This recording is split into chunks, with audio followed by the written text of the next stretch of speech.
Welcome back to this episode. I've trained Reggie to drink an entire gallon of iced tea, but here's the secret he doesn't know.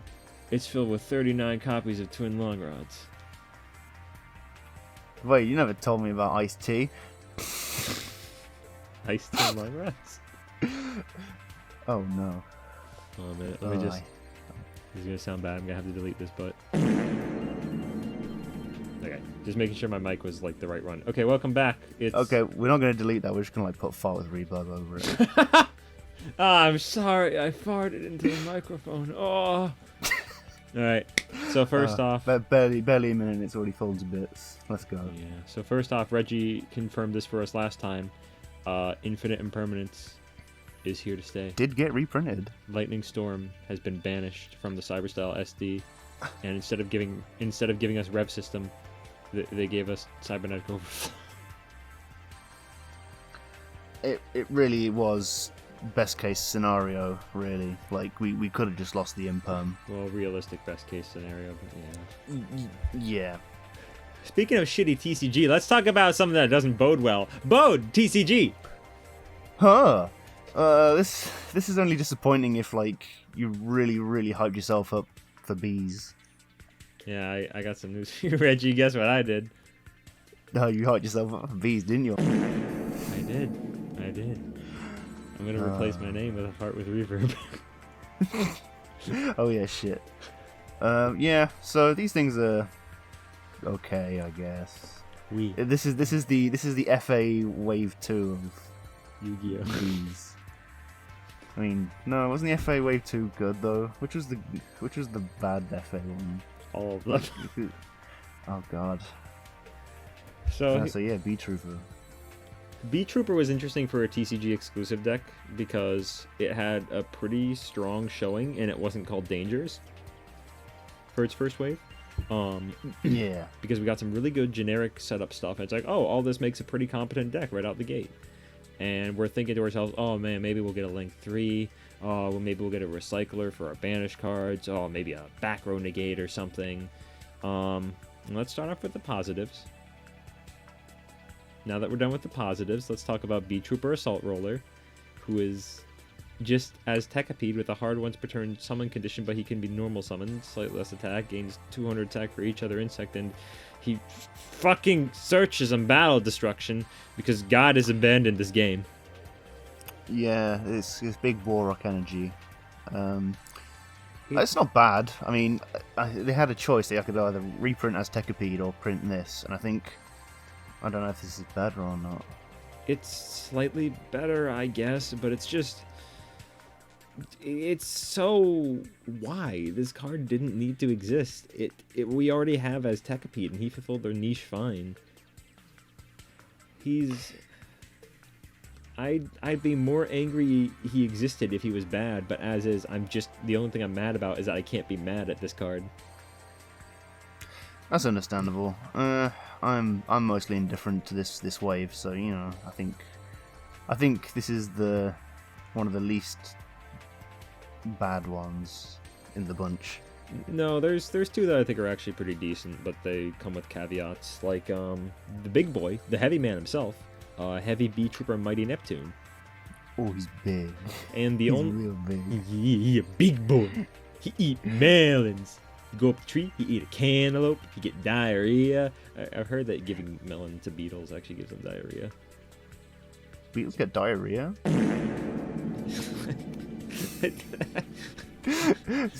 We're very out of the ass this evening. Play fight with reverb. Just do it. Drop it at random points in the show. The Heavy Bee Trooper Mighty Neptune summons himself by shuffling 3 banished insects into the deck. I can stop reading there and he'll still be everything he needs to be. But he has a good purpose. Yeah, this is the one thing that fulfilled a niche that the deck actually needed, that is recycling and helping us in the grind game, which is great. And it's even nicer because his shuffling is a summon condition, I believe. So it's not an effect that can be negated. I think I could be wrong on this, but I think you have to specifically have something that stops summons to stop the shuffling, but I could be wrong on that. And his other effect is that when he's destroyed by an opponent's card effect, he can immediately revive, which is fine, gives him a little bit of staying power. And during the end phase, he can give another insect 1,000 attack, which... It plays into this style. If you want, you can give it to, like, Atlas or something. Yeah, but I prefer for Atlas to be untargetable on my opponent's turn. And he can't do that when he's over 3k. Oh yeah. They did it that way, didn't they? Yeah, which I'm still kind of mixed about that, but at the same time, Atlas is cool, so I can't be mad at him. And then there's the other decent card is B-Trooper Descent, not B-Trooper Decent, but it's an ultra rare too for some reason. The last B-Trooper card was as well. It's a normal spell. It summons a B-Trooper token, and if you control another insect, you can destroy a backer on the field. It's fine. This deck did not need more extension, but it's okay. Yeah, I think it's a nice way to start plays and potentially disrupt. I got no complaints. Yeah, I mean, my issue with it is that I feel like it's going to be ineffective against floodgates that you'd really want to get rid of, like, not Gozen, but, well, maybe Gozen, but was it Rivalry that stopped? Yeah, Rivalry of Warlord. There can be only one. Thank you, there can be only one. That's the one that's kind of like, because I think by the point you get this, it will stop it, but again, I might be back, like, not updated on rulings. Okay, B-Trooper Light Flapper is a level 6 water, and if summoned, he grabs 2 different banished or dead B-Trooper cards and adds them to your hand, but for the rest of the turn, you can't activate their effects. When an opponent's monster attacks, you can bounce this card to negate the attack. I honestly think this card would be fine were it not for his level that sucked cock. Why the fuck is he level 6? I think it'd be way better if you could just activate the effects of the added monsters. Because it's not like they aren't already hard once per turns anyway. Yeah. So why are you stopping me from recovering my stuff and using it? Because fuck you. You played bees, you get the smackdown. Yeah. Only one whole year until we get Scout Buggy reprint. Hang in there, kids. Yeah, it's... I honestly think he'd be fine if he was level 4, but as is, you need to summon him off Atlas, which really conflicts with what you want to summon off of Atlas, which is, you know, Sting Lancer, because Sting Lancer is cool and based. And now we're getting into the real shit show here. Ultra B Trooper Absolute Hercules, who is a absolute fucking unit. He's a fusion that needs 4 insects. Okay, you know, that's fine. I'm sure the fusion spell's fine. But when fusioned, he's immune until the end of your next turn, and at the end of the battle phase, he can revive an insect with 3k or less attack. I mean, he'd be alright were it not for that asinine summoning condition. But you know, I'm certain the fusion spell, I'm certain the fusion spell will not require me to go minus 17 million. What's the fusion spell? Oh fuck, reverb. Man, you gotta have a better name, dude. No. Oh. B-Trooper Landing is one of the worst goddamn cards I've ever seen. It's a fusion spell, and fusion summons an insect using cards from hand or field.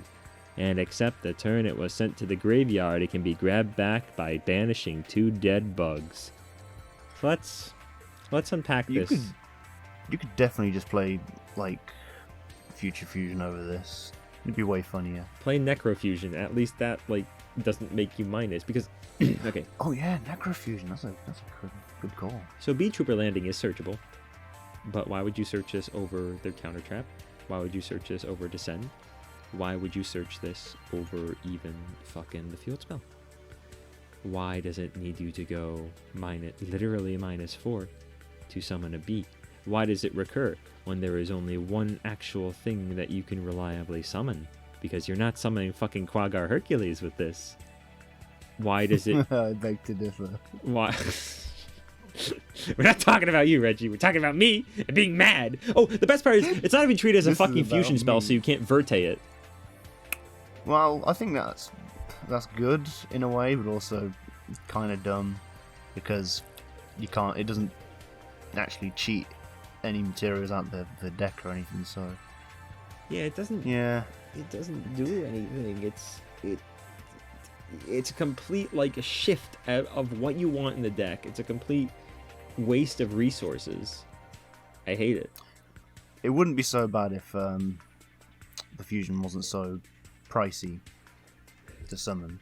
Yeah, it's just a wombo combo of awful things. And now there's Beat Trooper Squad, which is a trap version of multiplication of ants, so it's bad. Ignore it. Yeah. And now the rest of the TCG exclusives before I bitch about rarities. There's Heritage of the Light, which proves that Masterpiece is back, baby. This thing does things. Heritage of the Light. Oh yeah. This is like piercing the darkness, but just in general. So you don't need to specifically use normal monsters. Yeah. Which is kind of okay. Yeah, I think it's supposed to be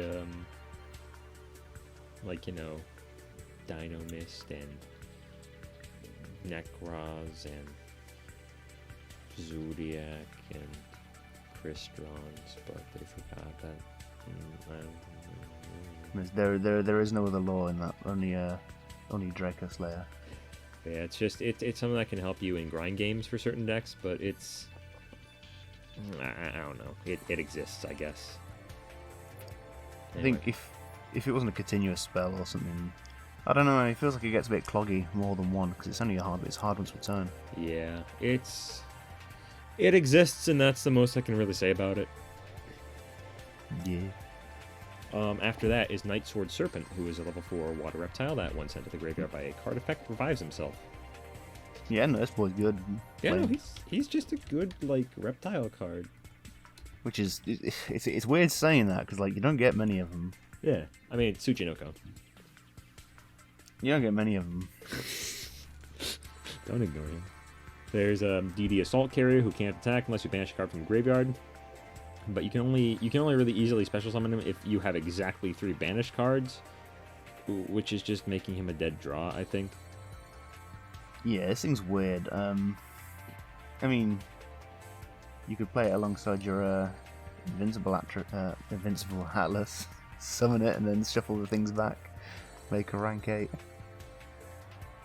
Did you know that Invincible Atlas has an insect lock on him, Reggie? I thought that was really interesting. Oh, you have subscribed to Beat Trooper Facts.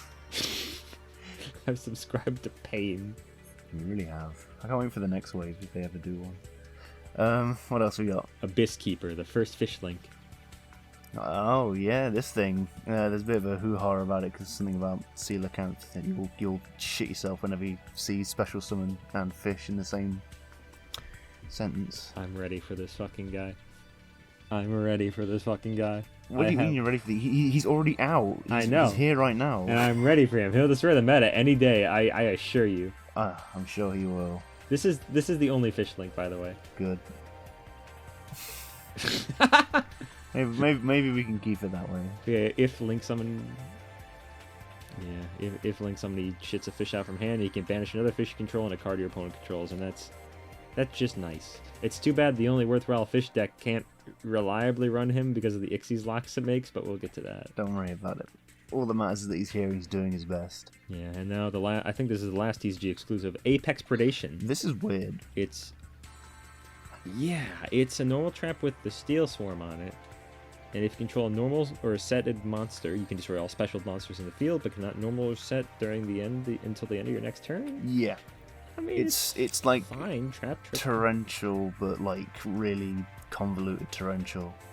It's like you wanna have that torrential with the Karyushin protection, but this is the price you have to pay. Yeah, the problem is it's a pro tribute summon card that does not allow you to use tribute summon the next turn. Yeah, like considering you have like the Steel Swarm man on the front, like all tribute summon there. Look at him. I think it expects you to have the tribute summon card out already, and then you just swing for game. Yeah, I mean that makes sense, but it's just why. Yeah, I mean I've seen worse, and it's quote unquote searchable by Trap Trick. So I mean, go nuts with it. I mean you can't because you can't summon the next turn. Go nuts with it. You could special. You could special summon the next turn. Yeah, if you're moving on. Yeah, we'll fight with Reverb. Yeah, that we one. should. Sometimes I forget we're recording. Yeah, same. Yeah, Sword Soul's got slammed hard with 3 secrets and 3 ultras. Expected and painful. Okay, goodbye. Stratos is the Starlight because Borals aren't selling this fucking set. Evil Twins is only an ultra. Magistus is a goddamn secret. BP is a secret as expected. Why the fuck is Tremola a secret? And Lord of the Heavenly Prison and Small World are secrets. That's pretty much it. Yeah, everything here that's a secret makes sense. I mean, yes and no. I would have expected Flunder to get hit more, but instead it's like, No, put Funny Ice Jade and the Magistus there. Well, I think Ice Jade will be fine because I know no one's going to play Ice Jade. I think you play like the level 4 in a water deck, and that's about it. I played Tremola in my Coelacanth Shark build, and that's about it. But, yeah, the TCG side, fuck this set. Yeah, as always, I find, especially when it's like, there's quite obviously a lot of high value. Yeah, it's... They do tend to turn on the pain. Yeah, the thing that kind of infuriates me the most is just that, so they knew they were going to have high secret value of this set, which is why Beat Troopers you see populate a lot of the lower rarities, like Ultra and below, and which is probably why they're so bad. Because they knew that they could just shove anything in here to create more pack filler to make the secrets more valuable. Is the TCG definitely in charge of like deciding how the effect of the exclusive cards work? I'd say... Or is it approved by... It might have to be approved by Konami of Japan, but I imagine that given Konami, they have a pretty vested interest in... There was that leak, wasn't there, where they basically were bringing out the King's Court stuff not too long after it had come out in TCG, and basically sort of confirmed that the OCG is like just prepped to get this stuff pretty much instantly. Yeah, it's super scummy because it leaves us kind of dead in the water for when we're getting support. Like, we still don't know when we're getting stuff like Neos Kluger, who I admittedly is not that important, but stuff like Decode Heat Soul Talker or whatever he's called, we still have no confirmation for, and I'm expecting that when we get to like the 6th Brain set, that'll probably have Code Talkers as the cover card. That's when we'll get it. Yeah, it's either that or Ghosts from the Past. I mean, at the minute, all you can do is literally just speculate until it arrives. Yeah. And we've between the next few sets that are literally just coming out now, we've just got literally a bunch of new imports. Yeah, it's and reprints to go alongside. It's getting there, but there'll always be that gap.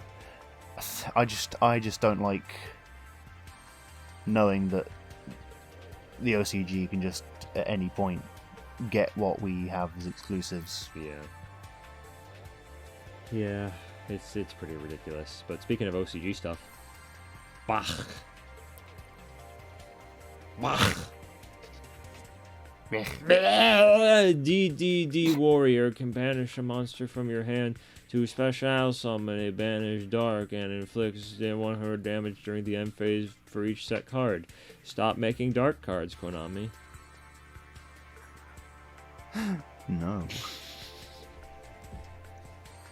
And then there's this next one called, what the fuck is this? Irohamomiji is a level 7 synchro that can declare an attribute on special and make everyone on the field become that attribute.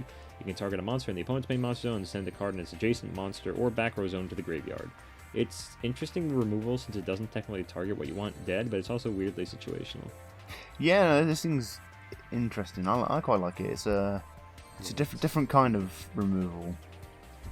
Yeah, I imagine you could probably use the attribute changing effect to some weird degree. Like, remember the what's the Link 2 we have that changes attributes? Reproducus? Yeah, I know Dinos could use that to make Nature a beast. Actually, no, I don't like this card anymore. I changed my mind. Put it back. It's not done yet. Oh, it's done, and so are you. I'm thinking like really like dumb shit, like fucking use a high speed rider like to summon this with another level 7. No. No. I'm making that beast in dinos. Yeah. The Agent of Destruction, Venus, aka Corruption Chads, let's go! Yeah, I think so. The agents are now getting just like dark versions. Cool, I guess. And they're basically they drank too much Crystal Skull vodka. The opposite of, well, not the opposite, but like an inversion of their effects. Kind of, yeah. Like for example, Saturn will make you lose the game faster. Oh boy. No, I like Venus yeah. because like for the longest time you'd summon Venus, do the whole Shine Ball shuffle, and then kind of where'd you go from there? You make Sayuya and hope for the best. This kind of at least recurs those Shine Balls. So even if you even if you banish them to say like fuel an effect, like is it one of the Hyperions that banishes them? Yeah, you can. Both of the Hyperions can banish to do other shit. Yeah, you can just summon this thing, and you've got a level 3 tuner on board, which you can use to make either the agent synchros or a good synchro, or you know. Yeah, no, she's a very good card. She helps you recur some stuff if you banish stuff with Venus, if you've activated stuff with Venus already. The downside is that you either get to use her. I have no better way of saying this. You either use her ball reshuffling or you use her summon effect. You don't get both. But I have tested around with her, and there is like a decent, I think. Sorry, excuse me. There's a decent 2.5 card combo that you can do to get a pretty decent board of like I think Appaloosa and some other stuff. So that's pretty nice. Yeah, I think what annoys me is that this is definitely stuff that could have been in the structure deck, or they could have like worked the structure deck around this. Yeah, it's a good thing we're getting the structure deck though, right? Right? Yeah. No, don't worry about it. We'll get to that. We'll talk about a different card. Let's talk about Spirit Away Onabamaru. It's a rank 2 Xyz that has a Malevolent Sin effect to banish a monster to the end phase, and if the opponent... I'm tired of reading this card. Kaiser the Burial Star is Unity Star support. Yeah. There's not much to say about it. Like, to be fair, I do enjoy the level 5 warrior thing, because you could do some funky stuff, and I think Feast of the Wild level 5 is a really cool card, and also implies the existence of other Feast of the Wild cards. It's like there's level 5. Where's Feast of the Wild level 3? Deep within the Amazonas burial grounds. That's where. Oh, Amazonas support would be nice. I will get to that. But yeah, so this dude can special summon himself by tripping a light or earth warrior monster. He gains attack equal to the tribute monster's deck, blah blah blah. And he dumps... And he can banish a warrior monster. Did he dump? Yeah. Yeah. The only prerequisite is that you have to already have a dead warrior. But then he can mill either a light or earth warrior monster from your deck to the graveyard. I think this could be good, but it needs more targets. Not necessarily. I think that I find the weirdest thing about the whole Unity Star, whatever it is, but Combat Star, what are they called? Level 5 warriors, is the actually getting them out of the graveyard and summoning them in the first place. Because it's all fine and mighty having these things that do this whatever combo that they do, but they're so hard to summon. Like, your options to put monsters on board to tribute or enable their own normal summon effects is like instant fusion / ready fusion for Guiltier. Yeah, I think part of the issue is that both of their main ones kind of need the opponent to already have a board for you to normal summon them. And Yeah. it's a normal summon, not a special summon. So there's just Yeah, that's kind of what I was Right. getting at. It's like they need to be normal summoned while you control a type of monster, or like you say, if your opponent controls a monster, there's no Cyber Dragon type thing going on. yeah. You have to sort of rely on either your own cards that you draw that aren't part of the archetype, well, theme, or your opponent to control a monster, which is just not sustainable. Yeah. They gotta go green, boy. Controlling monsters in this economy?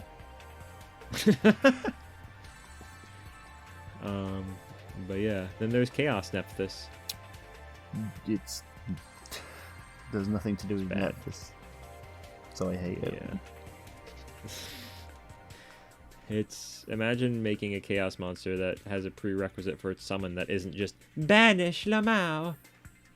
You know, it's can't be destroyed. If a card is destroyed, you have to banish. Yeah, you're seeing where I'm coming Oh from. here. yeah, no, that's stinky. Anyways, moving on from stinky on to maybe less stinky. Dino Roofies! Dinosaurs, but they're girls! Oh, imagine the smell. And boys. And a robot. Imagine the smell. Fuck this aesthetic. Yeah, cyberpunk dino bandits. It's not something I thought I'd hear myself saying, but the fucking the pterosaur fusion monster looks fucking radical. Yeah, they Stealthbesia. Yeah, that thing fucking rules.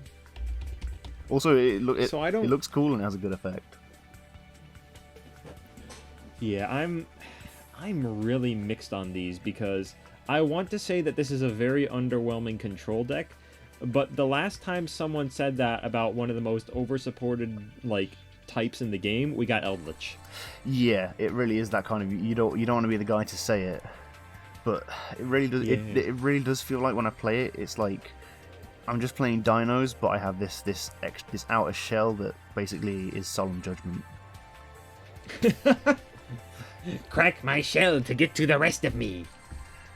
And I'm like, it's got this weird thing where like it wants you to pay like life points. And I was like, how many times do you have to teach you this lesson, old man? I appreciate the gimmick of just like bleeding so much that the opponent can't do anything to you. I know, I've got an idea. I'll try killing myself.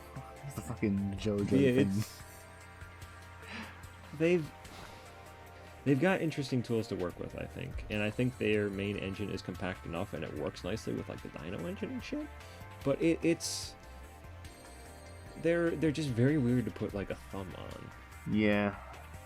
It's also weird when you see an archetype that has no spells or anything. But I assume Yeah, you do. I think one of their cards does let you activate from hand. So, and it's got that amazement thing where it sets from deck as well. What happened to amazements, by the way? Don't worry about it. Oh, Good talk. just these guys don't- cut off. No, I think these are fine. They'll either be fucking nuts or complete dog shit. And if they're complete dog Yeah, shit, that's good for me it's- because I can buy them for cheap. I will say I do on some level appreciate how they finally made a dinosaur archetype and it's specifically fusion focused too. 'Cause Yeah, I think the most we had before that was like an old like vanilla fusion that's bad, and then maybe the Gladiator Beast cards. yeah, it's nice seeing a dinosaur deck that isn't just like summon Overraptor. I mean, you can still do that, but it's not. It doesn't seem to live or die by Overraptor. Yeah. You can search other things with Fossil Dig, you know. Yeah. Like miscellaneous. Fuck. Yeah, they've got something that like sets a trap directly from deck. Yeah, I don't really find it too worthwhile to talk about these in detail, to be honest. I'm just looking at all the notes for these. I'm just like, I don't want to read this. I feel like they need more main deck monsters. I know we haha Lamal fossil dig, but you know, just a little bit more.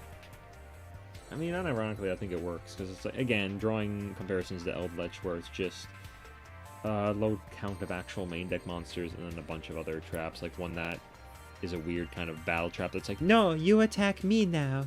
No, attack them. And I think them I being level 4 also feels very forced because Dolker and Lagia exist. yeah, we live in a dino society. And if you have both the fusions out, you could give Ulzar the rank 6 oh, one. fuck, you could. You could, You but can make the one that no one... I'm going to turn these two bad monsters into an even worse monster. The Dark Lord problem. Oh. I don't even know Anyway, if let's that's true anymore. talk about something good. Mutant Meteor is fast-ass legacy support. Oh, you see, we all you have to do is you give it to the OCG and they solve all the problems with the deck.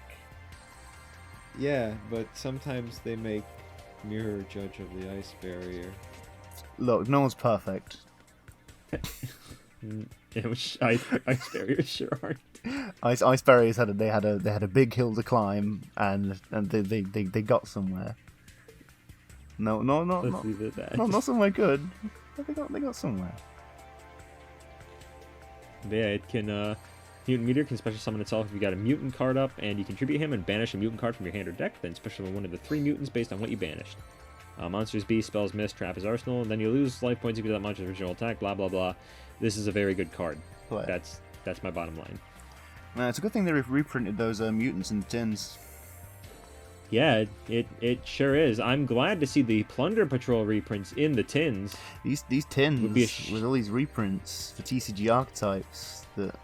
It would be a shame if Redbeard was $8, wouldn't it? Konami. Let's talk about Mad DDDs. Hacker. Yeah, that's a better idea. Fuck Mad Hacker. Oh shit, yeah, Mad Hacker, yeah, some cyber shit. It summons itself or something, and then it like does things with cards. I don't know. Banish this card from your field. Take control of the one monster your opponent controls with the lowest attack. But while Oh yeah, face it up on the steals field, cannot things. activate- The artwork's fine. Oh yeah, but by the time your opponent sets up their board, they'll just fucking negate this. Yeah. It's funny though. This is a good card. Yeah, the big hat. Oh, Lachino So this is looking what happened ass. to Amazement. Oh, there he is. Put him back. Okay, DDDs. Let's fucking go. D's. Different dimension. So I used to be very. Did he die? No, he's fine. He's fine. Did they die? I never watched Dark Blame 5. Neither did I. I have taste. I don't. Come with me.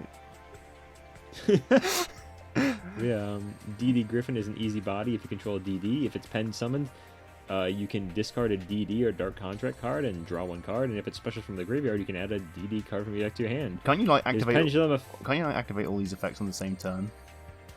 Oh well. No, you can activate all of them. Yeah, that's what I mean. This Yeah. thing's fucking stacked.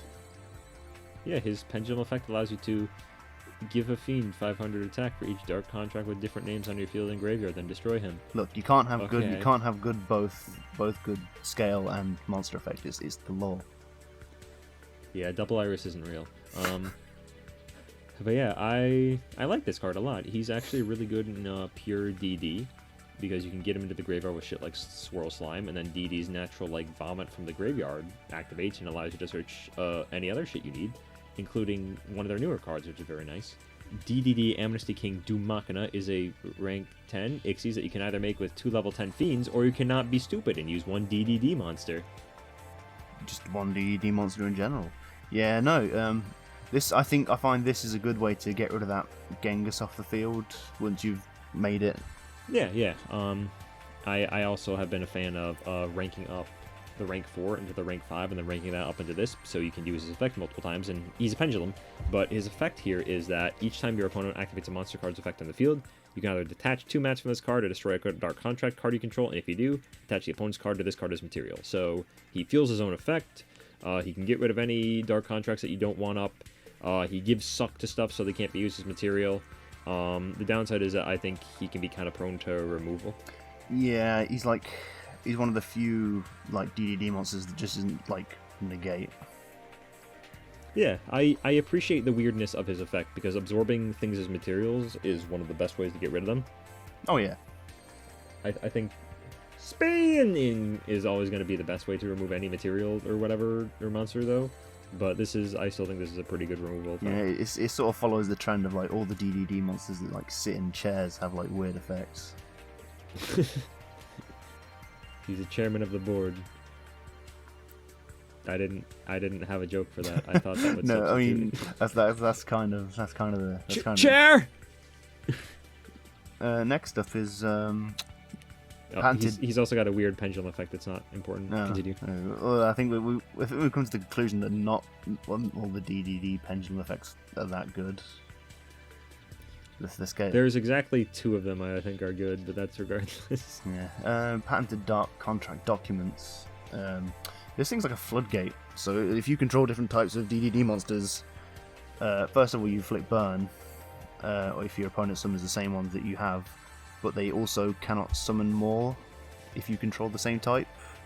Have I got that correct? Imagine playing Zodiac's Lamau. Yeah, I mean, no, you couldn't do that anyway. Fucking banned. Yeah. Fuck those fucking things. They are the worst Fuck you, design rat deck boy. in the entire game. Yeah, I really like this card. It's, first of all, let me say that I love field spells that give like a location, that give lore to an archetype, and where the DDDs operate out of being just a literal stack of fucking like contract papers that they haven't bothered to file is a fucking riot visually. I love the visual design of this card. And people have also been doing stuff with the rank 5 DD's nuts. Yeah, in order to send it to the graveyard from deck. And if it's sent to the graveyard, you can recur a DD from your graveyard or extra deck to your hand. So it's pretty good. Yeah, it's nice to see. I know it sounds quite scathing, but like Marksman King Tell for the longest time was just fucking useless. So it's nice to actually see him be worthwhile. It's okay, me too. Because being a rank 5 in DDD is super awkward. Even rank 6 has a better time. But you can definitely make the 4 and rank up into it. So it's nice to have that utility. The final card is really good, DD Headhunt. Yeah. So this is a thing that that I think is a very good search option off of Griffin if you don't need to search anything else. It allows you to target monster your opponent controls if you have a face-up DDD monster and steal it until the end phase of the next turn. And if it's an extra deck monster, it's treated as a DDD monster. So It's pretty good. steal it and make Machina again. Or just completely disrespect your opponent, make another Genghis. we call that gamer mode. The funniest part about this is that it's technically a negate too, because it negates the effects of what you steal. It is, isn't it? Oh, that's interesting. Yeah. No. It's just a good card. How many would you run? I would run 1 because it's easily searchable with Griffin. Okay. Yeah, I dig it. Yeah, for such a small support wave, this is pretty fucking nice. It gives pure DDs much stronger staying power. Gives them some nice win conditions, some very nice end board cards, a nice extender. Very nice in fact. I like it a whole lot. And I like the artwork because it has King of Yami Makai on it. Yeah, no, I love that shit. I unironically love Yeah, King of Yami. yeah. Every time I love see the him on word. the DD artwork, I'm like, yeah, there he is. Yeah, he's in Dark Contract too. He's like, hey, Dark Blade, check this shit out. Okay, I can't read. For some reason, his card is the Pendulum support card, but that's fine. Make Yeah, when is he getting a retrain, Konami? Come on. unironically do that. This card is cool. He's got lore with Dark Blade. I want to see what Dark Blade's up to, aside from being on Union cards and Fusion deployment. Darkblade, he just sits on dragons and occasionally jumps off them. He's so cool. Speaking of cool, Kaiba. there he is. There's the big man. There's the man who is here to pimp slap Yugi. You can only get supported, Yugi. I must have it too. I want a jet. Kaiba, we can't afford it. Get it now. Okay. To be fair, he always had the jet. Yeah. So this is just like Kaiba's the jet is back in card form. Kaiba's deck has gone from the very unique spellcaster, like tribal religious people theming of the Eyes of Blue deck to haha funny Kaiba. To be fair, like the D monsters were here first. Yeah, I'm less aggrieved by stuff like Tyrant of D.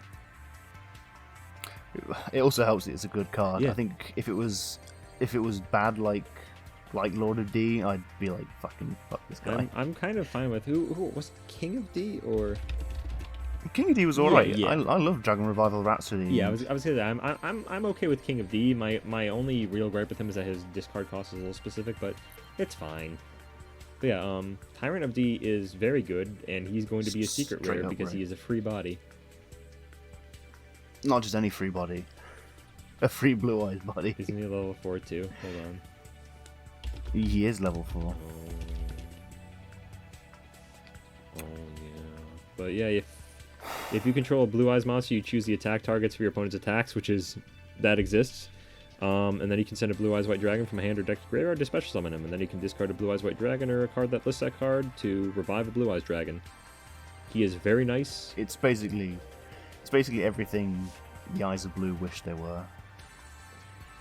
Yeah, I mean the Eyes of Blue. And when you're done with him, you can just pitch Sage to get another blue eyes. Yeah, he is a nice card, and he doesn't Very eat up your good. normal summon.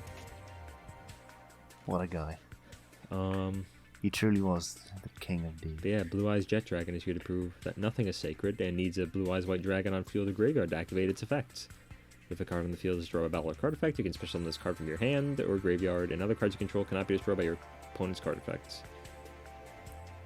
And at the start of the damage step of each battles, you can target and bounce an opponent's card, which seems fine, I guess. I feel like the protection is already covered by another extra deck monster, but I guess it can't hurt. It feels weird to say it, but like I can't see this being played all that much outside of like super casual. I kind of agree with that, but at the same time, I don't want to be caught with like my tongue in my ass here, so I'll give it an okay. I mean, what's to say? What's the summon? If a card on the field is destroyed by battle card, it does work. Like if you alternative effect destroy an opponent's monster, you can special summon it. Yeah. And that's it. So, I think that one's fine. There's more impressive stuff to come in this set. Yes, and speaking of, let's fucking talk about, where is it? Ultimate Fusion. I love this card. This is probably the best fusion card This is a very since Super Poly. yeah. This is a very creative way to design around Oh. like a fusion deck without going fuse from deck, inverte time. Because it's a I also want to retract that statement because invocation does exist. so does Fusion Destiny actually, Oh fuck! and Neo's Fusion. They can't keep getting away with this. Well, they did, and DPE is finally back for the first time. And about time too. We just need to stop. This has stopped being a joke and started being an addiction. But yeah, Ultimate Fusion is really nice because just, it's a quick play fusion spell. And it fuses during the main phase by shuffling fusion mats from hand, field, to graveyard, including at least one Blue Eyes White Dragon or Blue Eyes Ultimate Dragon. Then you can destroy cards your opponent controls up to the number of Blue Eyes White Dragon and ultimates used as mats on the field. I love this card. But what are we summoning? Whatever we want, baby. Oh yeah. But yeah, my favorite part about this is that it also gives you very good removal. It's non-targeting pops. It's the only real thing you need for it is just to have a Blue Eyes on field, but you can do that relatively easily in the deck, and Unless you break. you got bigger problems at that point. But yeah, it's a really nice card, and I was gonna say it's only searchable by True Light, but it's not. True Light sucks. Fuck True Light. I've seen a Japanese man run it, but you fuck True Light. Bingo Machine Go is the way to go. Bingo Machine Go. Bingo machine, go fuck yourself. I'm trying. But yeah, no, there is a reason they brought out a new fusion card. Blue Eyes Tyrant Dragon, baby. Here we are. putting Timaeus in his No, fucking grave. you can either use Blue Eyes White Dragon and a Dragon Monster by using the fusion spell, or if you're an absolute fucking Chad, you can tribute Blue Eyes White Dragon equipped with a trap card. A fusion monster. Oh no, equipped with a fusion monster. Sorry. So break out those Claw of Hermoses, you fucking pussies! I want to see some Hermos action. He's unaffected by trap effects, so don't you dare evenly him. Actually, wait, evenly would work anyways. This card can attack all monsters your opponent controls once each. And at the end of the damage step, if this card battles, you can set a trap in your graveyard to spell trap zone. I mean, it's a good OTK tool. I just don't understand what half the other shit on him is about. It's like, I think it's just in case you fuck up and don't get the kill. I guess so, but it's like, I can't see a whole lot of traps that you're going to be setting, and I guess the unaffected by trap thing can come in, so they don't imperm your tyrant. Is it unaffected by It's opponent's traps or just traps in just general? unaffected by traps. So the problem is, like, if you, like, say target your ultimate creature of destruction in the graveyard, you can't use it on your Tyrant Dragon because it's unaffected, because you have to target a Blue Eyes monster you control. Yeah, but don't be a baby. So you can't really protect it aside from its own protection. Right, but don't be a baby. Have a vanilla Blue Eyes on field anyways. Okay, I mean, Good talk. this is Blue Eyes we're talking about. Like, Oh yeah, then it feels like weird not to have. yeah. And then finally there's Apparition, which Bad. is not very. It's not very It's good. like a weird monster swap card. It's like you can reveal a Blue Eyes White Dragon in your hand, special summon a monster from your hand, and once per turn you can target a face of monster you control, bounce it, and if it was Blue Eyes White Dragon, special summon a monster from your hand, otherwise special summon a Blue Eyes monster from your hand. I feel like whenever they know they've got a stinker on their hands, they just like slap eyes with blue on it. Yeah. It's like a litmus test. Like you dip it in the shit and it comes out Brown. like, oh, it's size of blue. It's a shitness test. Merry Christmas, everyone. Someone get AVGN in here. Yes! Speaking of ass, Wow, S-Force. real shitness test. Ass Force. To be fair, you These say ones that, are but good. like these ones are these are the good ones. Where were these like 6 months ago? S-Force, more like S-Rank Force. Right, so I'll take it from here Go on. because I've actually played this. So first off, we have Lapswell, another level 6 like Platina.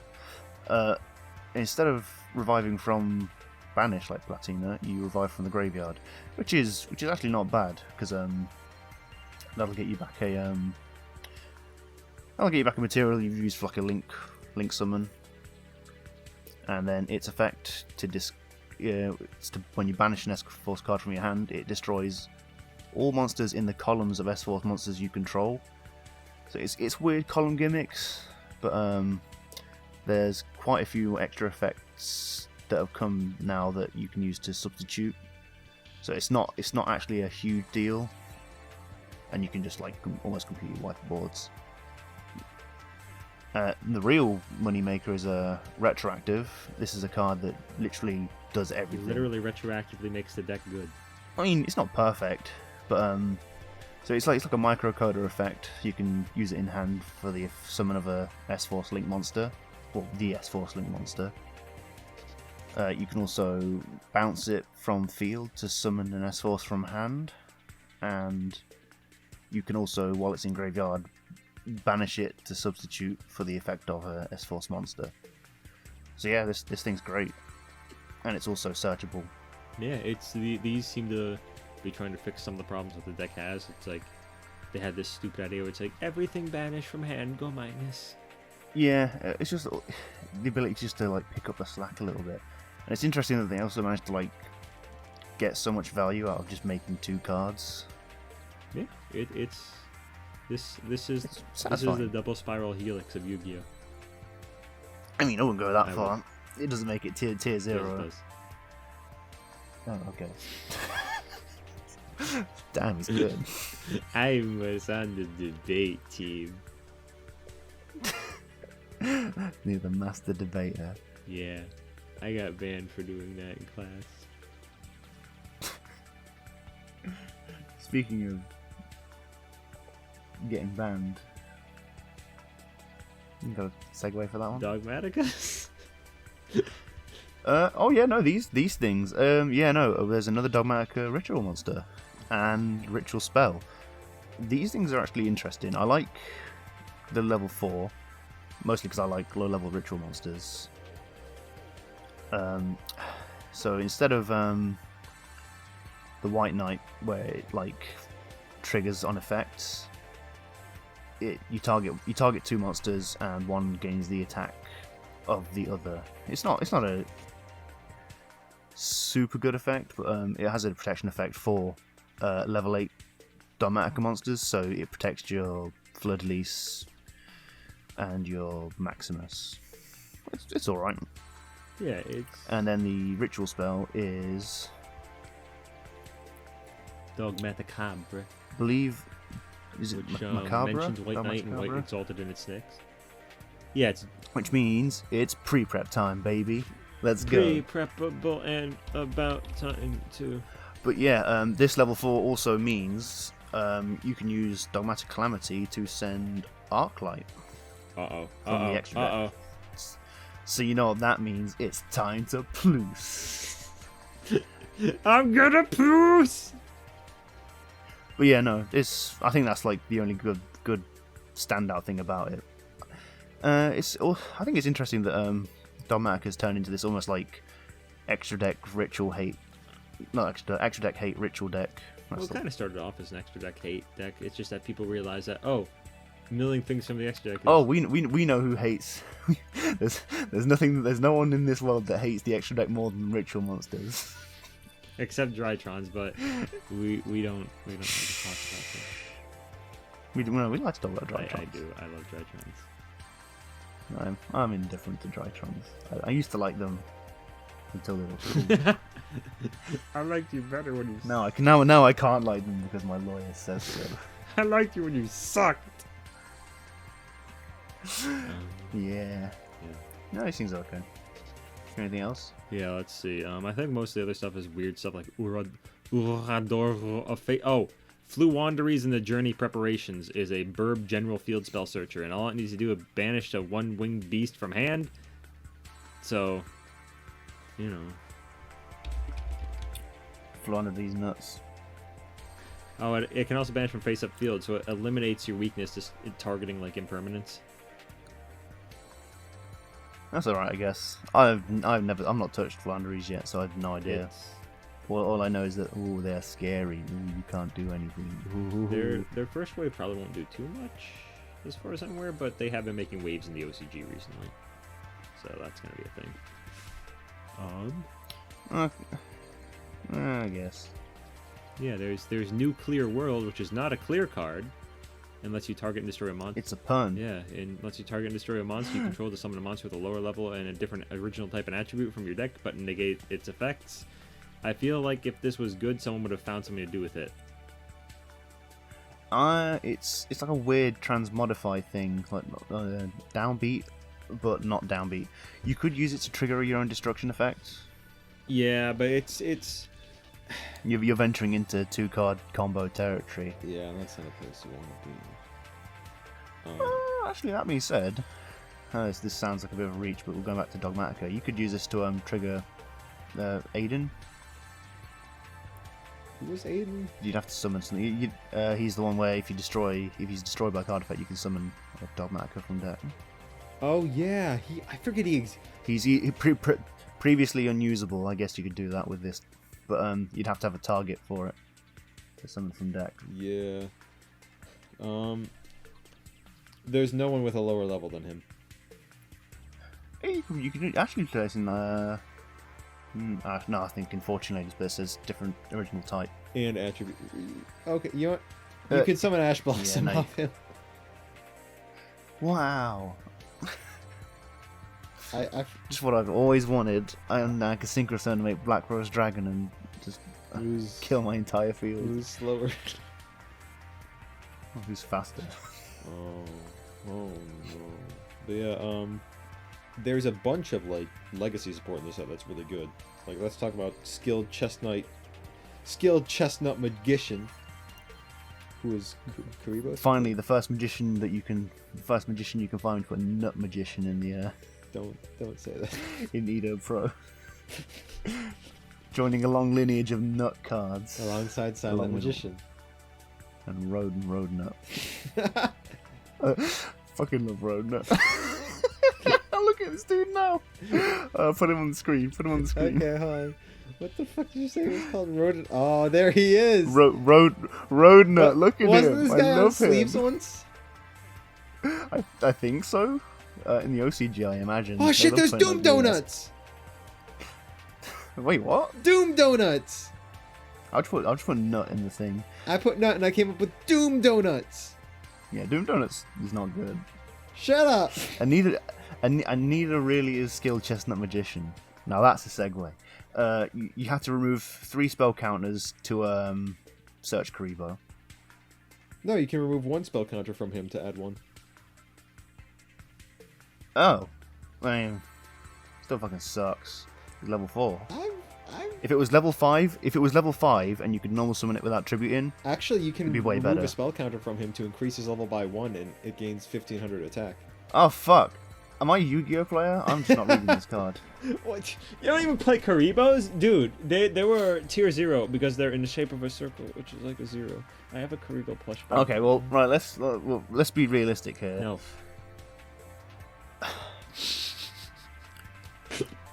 My only problem is you can't search the 5-star Twilight, which is basically the only reason you'd ever want to have it at level 5. Yeah. I mean, you can... So that's my counter argument to it. I like how it searches multiply, though. That's pretty nice.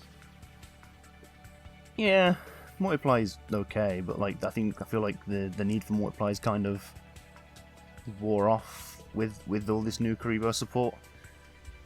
Right. Whereas originally you'd try and tab out Karibo and like multiply multiple times. This you don't need to do that anymore. Right, but it's funny. Yeah, it is. Outside of that, we've got Epsilon, the Magnet Warrior. More Magnet Warriors, I know. It's- It was crazy. How many years? When are they going to reprint them? Never. Judging by how they never reprinted Karakuri Merchant, and they never reprinted fucking Infernity Zero Max. But yeah, Epsilon allows you to mill a level 4 or lower Magnet Warrior from your deck to the graveyard, and his name becomes the Sent monster's name. Then you can special summon a Magnet Warrior or Magnet Warrior monster from your graveyard with a different name than the cards you control. I feel like this should be good, but it's a little awkward to work with. Yeah, that's kind of my vibe with it because It's it's the whole you can't summon the thing with the same name you just sent, because if you can't do that, you can't activate its effect. yeah. And what's the whole point in sending it if you can't? But then again, I suppose there's the new magnet spell that came out in King's Court. Yeah, So I think the idea is to turbo into this on your opponent's turn with a level 3 magnets, and then use that to revive Yeah. something and gain more advantage. And then the opponent curb stomps you because you have a level 4 magnet and a level 3 magnet on your board instead of real monsters. You fucking dolt. What are numbers? Speaking of numbers, let's talk about letters. XYZ combined is a continuous spell that, when a light machine union monster card in your possession is banished, allows you to summon one of the original 3 XYZ parts from deck, and you can return a fusion monster you control to the extra deck to special up to 2 monsters with different names out of the OG trio from your banished cards. This is bad. It's not good. I feel like they're instead of like just making good Ajama cards that they could like mesh this into, they're making more cards just like band-aid over the problems it has, which then increases the amount of bricks you have in this already bricky deck. Just run Ojama Simulation if you want to play the OG XYZs. That's the best. Yeah, pretty much. Yeah, because Ojama Simulation is It's all, fucking it's all, searchable. it hurts to say it, but Ajama is the way to play this deck. Yeah. Let's see. There's Earth's Arctic Radiation, which is the first card they found. No, second card. The third? Fourth. Third, I think. Yeah, no, because it got the fusion and Earth's Arctic Drytron. This one's nuts. I've been playtesting this, and you can actually remove all 7 counters and just cycle through, like... You can go... I think you go, like, something in the range of, like, +10. Yeah. If you get the good combo, you can have both Asartic synchros on field. Yeah, it's I think the biggest problem is at the end of the day, if their final end board just fucking blows ass. yeah. Oh, I can't use things with levels. It's a good thing I'm running a ritual attack. Oh no. But yeah, it's a good card in that it fixes the major problem of the deck, which is that it minuses out the ass. But it's just, yeah. All this minus, even if you convert it to a plus, you're still not putting out You end up a at decent 0 board. still. Yeah, and don't get me wrong, I like some of the effects. I think if they'd have focused more on like turning out the big ones out of the hand and using their effects that they have, like because they've got like things like destruction and like ones like a Book of Moon, you know. But you Yes. can't summon them out of the hand. You can't summon them out of the hand without either banishing one of the spells / substituting something else from an effect, or tributing another monster in your hand, which is just it's not okay. Yeah. But speaking of the Ancient Guardians, they've finally gotten a card, Ogdoadic Flood. Yeah, this is just more milling and summoning, isn't it? Yeah, it allows you to send a monster from your hand or field to the graveyard to target a reptile with a different attribute in your graveyard and special summon it. And during the main phase, if a monster is sent to your opponent's graveyard, you can mill a reptile. So it's good for the deck and good for reptile decks as a whole. Thank you, base shitty snakes. Yeah, it's a shame they're still shit. That's Yu-Gi-Oh, baby. And then there's Alice, Lady of Lament, which turns Lady of Lament into a fucking deck archetype, whatever. Finally. And you can special summon her by banishing a trap from the graveyard, and when she's normal summoned, she can revive a Lady of Lament monster from your graveyard. And if she's tributed or destroyed by the opponent, you can add one feed monster whose combined attack and defense equal 2,000 from your deck to your hand. So that equals the Ladies of Lament. And I don't think it includes the Layer of Darkness Search. It does not, because Arima's a bitch. Yeah.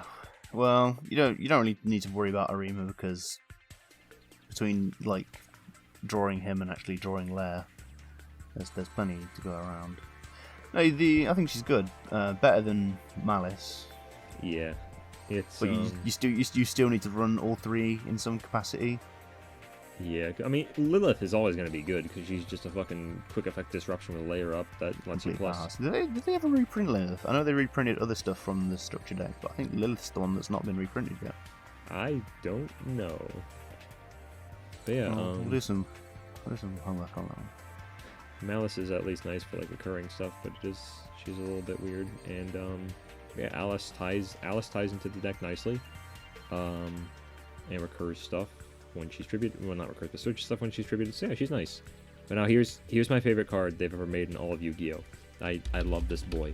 He's a small boy who is plucky and dark and a bird, and he might go to KFC because he's a bad dude. Samorg, Bird of Extermination. Is that a good Samor card I hear? Yeah, fuck yes. I love it when a deck realizes that a gimmick it has is bad and fucking abandons it. Maybe Rockets could learn a thing or two from them. Oh. But yeah, while face up on the field, this card is also a wind attribute. And if you normal special summon a winged beast monster during your main phase, you can reveal this card in your hand, and immediately after this resolves, normal summon a Samorg monster. So you can either summon him or someone else you got in hand, and if he's normal summoned, you can send a Samorg monster from your deck to the graveyard to grab a Samorg spell trap from your deck to the hand. He's fucking fantastic. He gives you more extension. He counts as he's a dark bird, so you can grab him using Samorg Onslaught instead of hoping to God that you don't draw into like Dark Samorg or Samorg of Darkness. He's great. I love this dude. He's really fun with a Tri-Brigade Lyralesque Samorg too. I hate those three words in combination, but yeah, no, I agree. Look, it's the most soulful way to play the deck, okay? I'm sure it is. Fuck you. Because sometimes all that matters is whether or not a deck has soul. That's why people play Spirits. Oh, I like Spirits. Yeah, Spirits are a deck that are kind of held back by their own inherent mechanics to the point where sometimes Konami realizes, oh, maybe we should. Yeah, and like the best way to play them is like the weird, janky rituals. I really like. I think the only thing that would fix that ritual deck is if they had a quick play way to ritual them on your opponent's turn. Then it'd be way better. Yeah, I do love the Shino birds though. Those are a fun fucking concept. I think that's a good way to, absolutely. yeah, that's a really good way to go with spirit support. I like the idea of spirits being able to dodge stuff like Amano Iwato, but they need to utilize that more. It's not like Gemini where the entire concept is just bad from the get-go. There's stuff you can do with it, but it's gonna take some more workarounds to make it work. Yeah, I think the problem is they just never really commit to these these extra themes. So stuff like Gemini, unions, excuse me, spirits, Yeah, I mean, to be pendulums. Let's not talk about pendulums. To be fair to unions, though, they at least got ABCs. Yeah, but they kind of like gave up after ABC. They're like, yeah, no, this is pretty much as good as we can make the mechanic. But they made union care. Oh, yeah, but fuck that up. Yeah. God, union carry is such a tragedy. They should have just made it normal. They should have blocked it to union monsters. Yeah.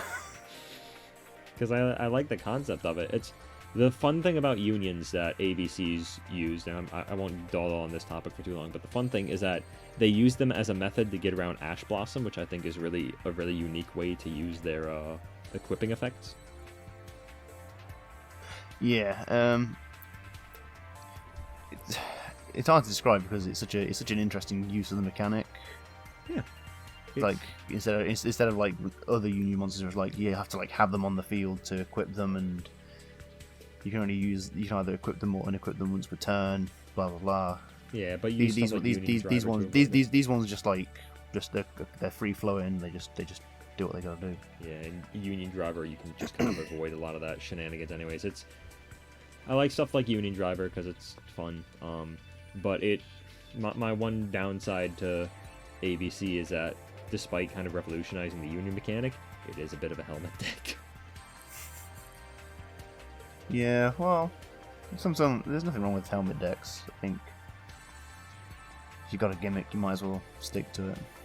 Yeah. And I think the next step would be obviously giving them a different boss monster than ABC cannon.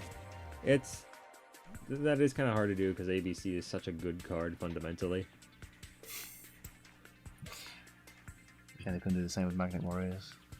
Oh yeah. But I mean, hey, Magnet Warriors got the better support card here technically, so fuck off. Yay! Oh. Anyways, let's talk about the most balls to the wall card I've ever seen in my life. Fucking End of the Line. Yeah, this thing's interesting. Yeah, this is a reason to play Utopia Prime. Fucking imagine. Just like you summon that Ra, draw 4 cards. No, you can't. Your life points have to be less than 100 to work. So Utopia Prime is the way to go. No, you summon the Ra, activate Ra effect, pay all your life points. No, you pay life points so you have 100 left. I see. So I mean, it's still a draw 2 if you have 100 life points. You have to have less. And it's not unlike Reckless Greed. You can draw for your next draw phase. Yeah. Imagine. I love the concept of this card just because going balls to the wall to draw 4 fucking cards is peak Yu-Gi-Oh! I mean, if you really want to draw 4 cards, just play Memories of Hope in Numeron. No. Well, why not? It's fun. You got me there! Well, shucks. Speaking of fun, let's talk about Nairoy the Dream Mirror Heretic. He seems okay. There are so many Dream Mirror cards. What's the sitch? I don't know what Dream Mirrors do. I need to be totally honest here. Like there was a point like last year where I was like, where the deck hadn't been supported in a while, and I was like, yeah, no, this deck. You ran some of the things. You played the fairies. You played a few of the dogs. You played like one of each of the knights. You had 2 fusions, and you play I think like Chaos Daedalus to protect the field spells and stuff, or to do shenanigans with the field spells. I guess. And it wasn't a strong deck, but it actually had a game plan. But like now, this is like it's like throw in a new card that does more, and then I'm like, okay, well, I can't find it in myself to keep up with it. Yeah, it's like I said, I don't really know what Dream Mirrors do, so it's hard for me to make any judgments on it. I think the last card in this set that I think really grabbed my attention was Proscription, because it's just kind of like a discount crossout. Yeah, it's like the halfway baby between conscription and not conscription, prohibition, and crossout, isn't it? I mean, it will still be expensive because it says declare a card, you can't use that card. Yeah, it's unlike prohibition, where like once you take prohibition off the field, you can start playing again. This is like it's blanket. Yeah, I mean, it is just for one turn. I mean, it locks you out of the card that you declare for the rest of the duel, so in the mirror match it's worthless, unlike Crossout, which is very clutch in the mirror match. Yeah, it's sometimes you got to think about the risks you're willing to take. Like, if you've already sided out your Ash Blossoms or whatever, just as an example, it doesn't matter. If you declare Ash Blossom, you know your opponent's going to Ash Blossom you. Yeah. Do you ever side out Ash Blossom? Is that what good players do?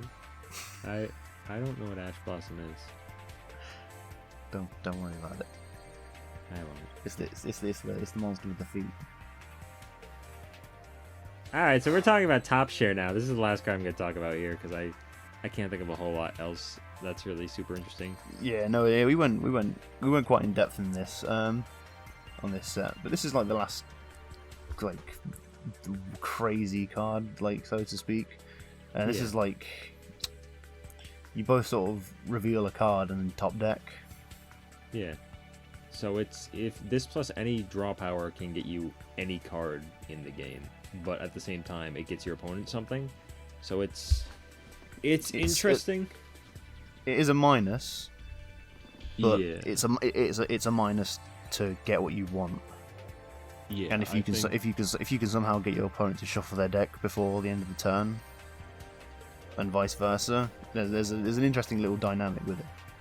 Yeah, it's an interesting card, and I think the thing that's going to hold it back is that it's not really a one-card combo. No, and it shouldn't be. That's the thing, though. I think there's enough, especially with like cards that have just recently come out. I think there's enough of that kind of searching and like just grabbing monsters. I think this is fine for what it is. Yeah, it's another thing between Small World and what's coming out in Brothers of Legend, Perire's map. Perire's map. It's another like bizarre card, like margin trading. I feel, which is like margin trading seems to be like the more extreme version of it, because you just straight up you both add a card to your hand. Yeah. I like the idea. I like the idea of using margin trading to steal a piece for your opponent's DPE, though. Oh yeah, no, that's actually quite good in a way, because it is you choose what your opponent gets, so you can add that brick to their hand, and so I thoroughly encourage the use of this card, because now your opponent has to either commit to discarding to negate it, or take the brick. The issue is that you have to either run hand traps that don't impact you in the slightest, or you just don't run hand traps at all. So it's like, go ahead, pick one of my Drytrons. Do it. That's the thing. I'm poor, so I can't afford hand traps. So, fucking, I'm playing through this. At least Imperm is reprinted. Took me many years, but here I am. What are your feelings on Bach? Bach. I think Bach is alright. Like it's got something for everyone. It's one of those kinds of sets where it's like, if you see something you like, you can pick it up, and I don't think there'll be much issue. It doesn't feel like. It reminds me of not Burst of Destiny, but the set before, in terms of just like how the Dama. Yeah, and like yeah, just in terms of like how the cards feel in terms of like power level and general sort of attractiveness. Does that make sense? I agree to a sense, but I will give Bach here the benefit of having really good legacy support for everything minus Dark Magician. Yeah, well, let's not be like unfair. Like the legacy support, even from the start of the this cycle, I don't know what you call it, has been really good. Yeah, this wave of series, like series. Yeah, 11. that's the one. Yeah, Yeah. I'd say it's been solid pretty much the whole way through, minus one or two examples I can't be able to think of because it's like midnight. Yeah, it's. I will say though, it's as much as I do enjoy seeing new Dogmatica lore decks, it is kind of nice to take a break from that for the most part and just focus more on, hey, let's either refine what we have or legacy support here, because the most we got were Ice Jades and a few Dogmaticas. Yeah, I think every sort of like lore archetype hits that kind of point where it's like everything starts to get a bit silly. People either stop caring or you sort of run out of ideas. I remember Guard Dragons. Do you remember Guard Dragons? Oh, you mean those band things? Good. And we actually, speaking of... No, we're not speaking of anything. We're talking about Dimension Force! Pendulums! Pendulum! Let's fucking go, baby. I'm Soy Boy pointing at the world's first ritual pendulum monster. I'm Soy Boy pointing at something else entirely, as I am blind. Oh, nice pendulum graph dragon. Fuck you. Yeah, I think this is probably the most searchable card in the game. This is the first level 7 Dragon Pendulum Ritual that is an odd eyes and a pendulum graph. Haha, funny. Yeah, you could search this with anything. I'm pretty sure like you go visit your parents and they'll just give it to you. Oh, I heard you were looking for this. Oh, thanks, Mom. She says, discarding herself to the graveyard and paying 500 life points. Oh, great, my Mom's Revolution Dragon. Yeah, the pendulum effect's good. It bounces itself at the end phase to search a ritual spell. Any ritual spell from deck or graveyard. Try. Yeah, so you can search Meteornist, you can search Advent, Odd Eyes Advent, you can search the Ritual Arts, if you're playing things like, which you will be playing, you'll be playing Art Pendulum. Yeah, search whatever. And then the on-field effect isn't quite as good, but because it's got like 300 burn every time your opponent summons monster from the extra deck, and I think there's a negate, spell trap negate, where it puts itself back in scale. It's just a spell negate. Oh, just a spell negate? Yeah, but it puts it back in the scale, and then during the end phase, it bounces itself, and you get to search. So it's a lot of value, and like I say, it's pendulum graph, so you can fucking search it with everything. Yeah, you can search it with Duelist Alliance, baby. But the thing that's weird for me about this card is that, much like the Dark Magician Ritual that was in Bach, it requires you to basically undo the summoning for it in order to like use its negate, and it's a pretty specific negate too. Yeah, I think it'll be definitely used more not as a ritual monster to be summoned, but as just like either a monster to be pendulum summoned, because it's at the end of the day it's a level 7 odd eyes monster.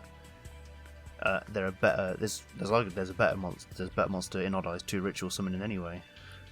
Yeah, it's because Gravity Dragon is just really good.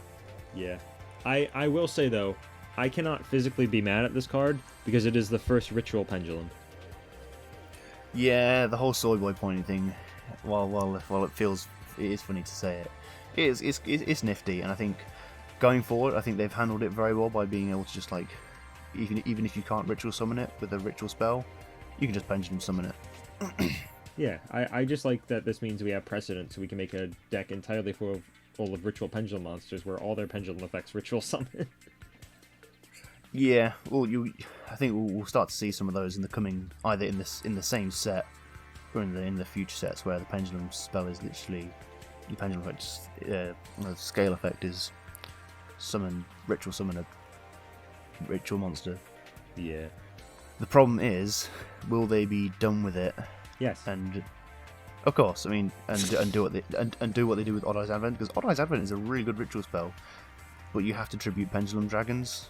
You pendulum monsters, yeah. Yeah, pendulum monsters, but yeah, you know what I mean. I think most of your monsters in like an Odd Eyes deck will be pendulum anyway, so it's not the biggest thing up in the world. I know, but like you got to consider. It also summons from graveyard. Yeah, and that's what I mean though. Like if you didn't have to tribute pendulums, I'd play Advent in pretty much every deck as a dragon ritual. Yeah, I think this card is a bit underwhelming, but it's nice to see them finally fucking do this. Now, if only we could get a Link Pendulum. Oh, what's that? They didn't give Odd Eyes a Link in this set, even though they desperately need it. Yeah, this is also the big hoo-ha about it. The thing pendulums are sorely missing is a good Link. But fuck us, I guess. Maybe next time. We'll see you all in like what, 5 years? It's been 5 years since the start of this mechanic, and Pendulum has still not gotten... Odd Eyes Pendulum has not gotten a Link monster. You could have been the only deck in the game, aside from Arcfiend, and the other one I won't talk about that plays literally every summoning method, but no. Be stinky. Fine. Fuck you. There are some perform pals as well. Yeah. They're not bad. They're not bad either. Yeah, there's Lady Ange and Gentrude. Gentrude's good. The scale search isn't Odd Eyes if you've got Lady Ange. Yeah. And the problem is, Lady Ange isn't quite as good, but you have to play both. They're like a package deal. I mean, Lady Ange is nice for just purely for being like an Allure of Darkness that's less stupid, and Gentrude works with Ange, I think.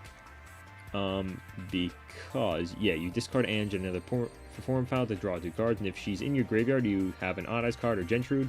You can place her in your pen zone to then use Gentrude's Pend effect. What does the Pend effect do again? Lady Ange's is attack manip, which is there. But Gentrude is the search. Yes, you just have to have Angie in the other Pendulum Zone, then you add an Odd Eyes card. Once again, proving that the most searchable Chad is Pendulum Graph. And if he's destroyed... these are all right. There's a nice little and resource loop, which is something Odd Eyes was kind of weirdly missed. Well, not Odd Eyes, but like Performer Pal. Yeah, and Gentrude can do some like self-pop stuff too, so you fucking rev up that Sky Iris! I don't think you need a Sky Iris. Like, actually, if anything, it saves it. For you to use for another search. Yeah, well, I mean, if he's destroyed, you can place a Perform Power Pendulum monster from your deck in your Pendulum Zone, so you can kind of like not lose card advantage. Yeah, I think because the hardest part is actually, despite being able to search things like Arc Pendulum quite easily, sometimes you just can't reach him, and it's nice to have just even more options. Yeah. Oh, I just realized Lady Angie can't use her draw effect and her like place in the Pendulum Zone in the same turn. That's fucking stupid. Dude. No, that is stupid. Okay, I can see why people like poo-pooing her a little bit. Yeah. Then there's Extra Pendulum, or EXP, which is a normal spell always treated as a Pendulum card and allows you to conduct 1 Pendulum Summon monster from your extra deck during the main phase in addition to your Pendulum Summon. It is searchable, but it's a win more card in a deck that, needs help getting fucking started, if anything. I kind of disagree, because at the end of the day, this is pretty much a restriction-free searchable extra Pendulum Summon. So yeah, once you've set your scales, if you've got monsters in your extra deck but you don't control a Link monster, you can Pendulum Summon, make a Link with arrows, play EXP, and then Pendulum Summon again. It's not ideal, and I wouldn't play more than 1 or 2. But no, I'd say it's fine, and we're getting ever so close to being able to actually use Soul Pendulum's effect on the same turn you play it. Wow, what the fuck does Soul Pendulum do again? It's the continuous spell where you have to remove like 3 counters to do another Pendulum Summon. So you could, in theory, one day Pendulum Summon 4 times in a turn. Uh-oh. Uh-oh. Which, to be fair, sounds really cool. But in practice, it's probably a really bad idea. Don't do it. Don't let that happen. Come at me. Yeah, and then there's the other new one, which is literally just called Pendulum Scale, and it's bad. Yeah, pretty much. It's at best a slow searcher. At worst, does tornado. At worst, it's twin twisters and run fucking twin twisters. Yeah. But yeah, that's all we have on Dimension Force. Yeah, it's not looking so hot right now. I mean, it's literally the first few cards. I'm going to give it some slack. This is fine.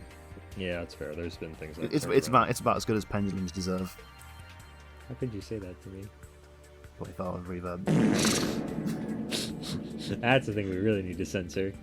So, up next is a guy we've never seen before in Duelists of Abyss. Oh boy, I wonder what water duelist. Oh, it's Mako. It's not just Mako. It's Shark and Mako. And Marincess. At least Marincess like kind of deserved a slot, but I think these other two are a bit like, all right, come on now. Yeah, Marincess for all intents and purposes was missing cards, and I'd say with these new cards they're kind of definitely complete. But they were missing a card. Shark gets a lot of support. We'll talk about Shark.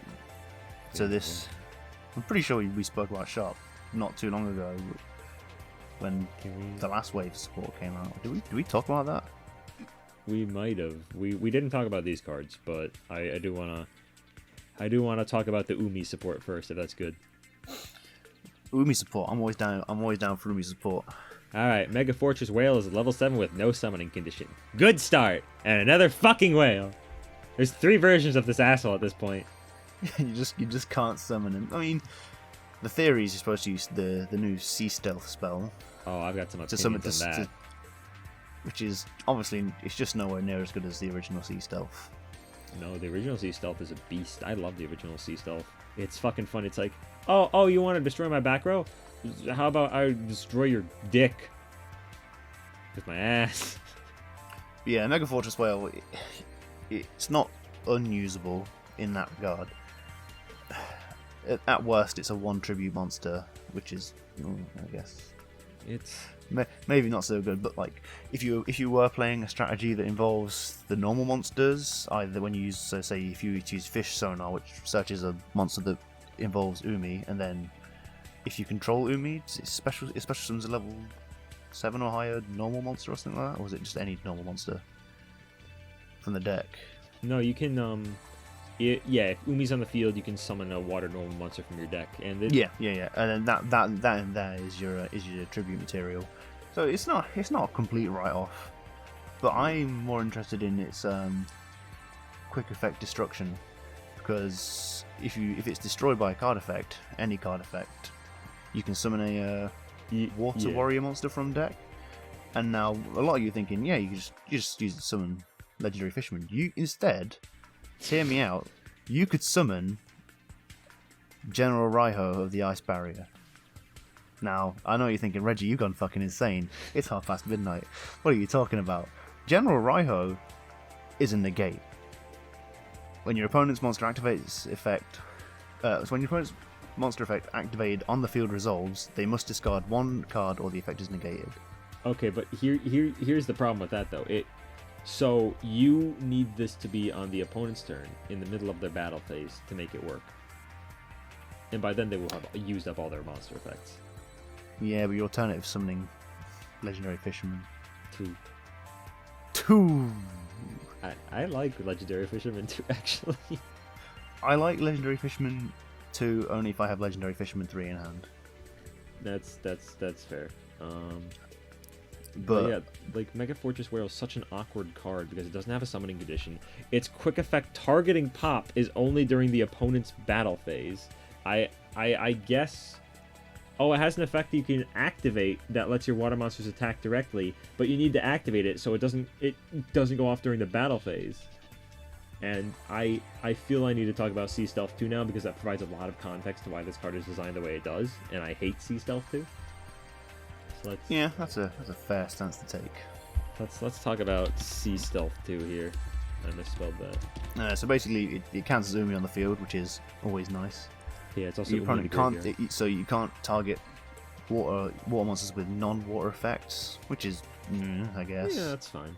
Because you're But not going to at get the a lot of so at the non-water. start of the battle phase, you can summon a monster that specifically lists Umi from your Hand or graveyard. hand Or or water graveyard, normal. but it gets destroyed at the end of the battle phase. It's when you hear the word battle phase, I know a lot of people go. It puts it. You want my favorite part? It puts it in defense position. So you can't fucking attack with what you just summoned Yeah, but Mega Fortress Whale has a quick effect pop anyway. during the opponent's battle phase. Yeah, well, fuck you. Dismantled! I offer you my rebuttal. Eat shit. You picked up a playbook from my words. I spoonerismed that. I said that backwards. But anyway, yeah, there are obviously better cards. Yeah, it's... I wouldn't play any more than one Sea Stealth, purely on the grounds that it's searchable and it does protect. I mean, But my problem is that you need Umi to be on the field to do a lot of shit, so Sea Stealth 2 is sometimes like a necessary evil you need. yeah, but speaking of Umi, if you need to search Umi, who are you gonna call? Kairyushin! That actually worked really well. I Look, love this look. card. Yeah, this thing's fucking sick. Like, I- I'm surprised they made it as good as they did. It I'm has no surprised they rhyming. retrained him, but I'm legitimately happy to see him again. He looks healthy. He looks vibrant. He's been eating his greens. He's been proteining up. He's got a girlfriend. He goes to the gym. He's got a lawyer. He is a lawyer. He burst into Konami's office one day. Make me good. And they did. Here he is. This motherfucker is, while Umi is on the field, he is a floodgate that makes it that each player can only control one face-up non-water monster, and it like goes into the opponent if they control more than one. And during the main phase, he searches an Umi, Kairyushin spell trap, or a Sea Stealth spell trap from deck to hand. I love this card. Yeah, imagine being unironically able to like search Torrential Tribute, Searcher. I know, it's fucking hilarious. And the best part is Fury of Kairyushin is really good disruption in this deck. Because let's say your opponent manages to like get around your lock. Well, you used Fury of Kairyushin to search Torrential Tribute, and then you activate Torrential Tribute when they try doing other shit, and you banish Fury of Kairyushin to protect all your waters. It's pretty good. I'm surprised they managed to tie it all together. Yeah, I know. I was shitting on the support until I saw this motherfucker. It's like, alright, okay, this is my new friend. And that's not to say the Goodbye, other. Reggie. It's not. Oh, okay. Next episode of CounterCast will be hosted by Mudwire and a giant sea serpent. Hey, what's your favorite Ogdodiac? Okay. Anyway, the other cards in this set, they're not the support. They're also pretty good. I think Physalia is really good. This thing is really good. Yeah, it can mill an Umi from hand, deck, or face-up field to summon a water from your hand, so if you're in an uncomfortable position, you can spit out that Kairyushin right from your hand. And also run Legendary Ocean. Umi sucks. just in case you didn't know already. Yeah, that makes me love Legendary Ocean more, because I always liked that bad water structure deck they had back in the days, and now I have an excuse to use it with like Oh shit yeah, like you could totally run like Neo Daedalus Turbo. I am. Fuck you. I've teched in an Atlantean engine in Deep Sea Diva. You can't stop me. No one can. I'm too powerful. But no, Physalia is also weird because it's also got a built-in negate for any effect. Spell. Monsters or spells. That's better than Odd Eye's Pendulum Graph Dragon. It is. No, this is a weirdly good card. It's the whole of Mako support here is jank, but kind of good too. It's hard to describe. I think they're trying their hardest to force the normal monster thing, and I don't vibe with it. Like the effect monsters are good enough. However, Doomkraken is yes, he's cool. If Umi's on the field, you can target a water monster you control and one monster your opponent controls. Special summon him, and you bounce the targeted monster, and you destroy the opponent's monster. So he's an interesting way to stop targeting shit. It's like, I imperm your big snake. No, you don't, stupid. I mean, their field has to be empty, so it's not infirm. But Don't worry about it. yeah, I know what you were getting at. he's a good you can disruption. set him perm. Yeah, no, Yeah. he's good. And he also has a weird monster attack negate, which is that exists. You bounce him to negate an attack, but no one cares. It's to set the effect up for next turn. Wow. And they also have a shitty trap. No, the trap is really fucking good. Is it? Yeah, so what you can do is if you've already got like Sea Stealth on the field and you have Legendary Ocean, then I mean this is a 3-card combo, so ignore me. But It's good, I swear. But yeah, if you can send that Umi you control to the graveyard, then special summon up to 2 either water normal monsters or Umi monsters from your deck. If your opponent controls a monster, then you can shit out a bunch of level 6 or lower water normal monsters, for fun. And it does water lock you, but being able to set up both Physalia and Kyriushin off the same card is very nice. I think the only problem with it is actually making sure that you what's the Have word? the Umi to send.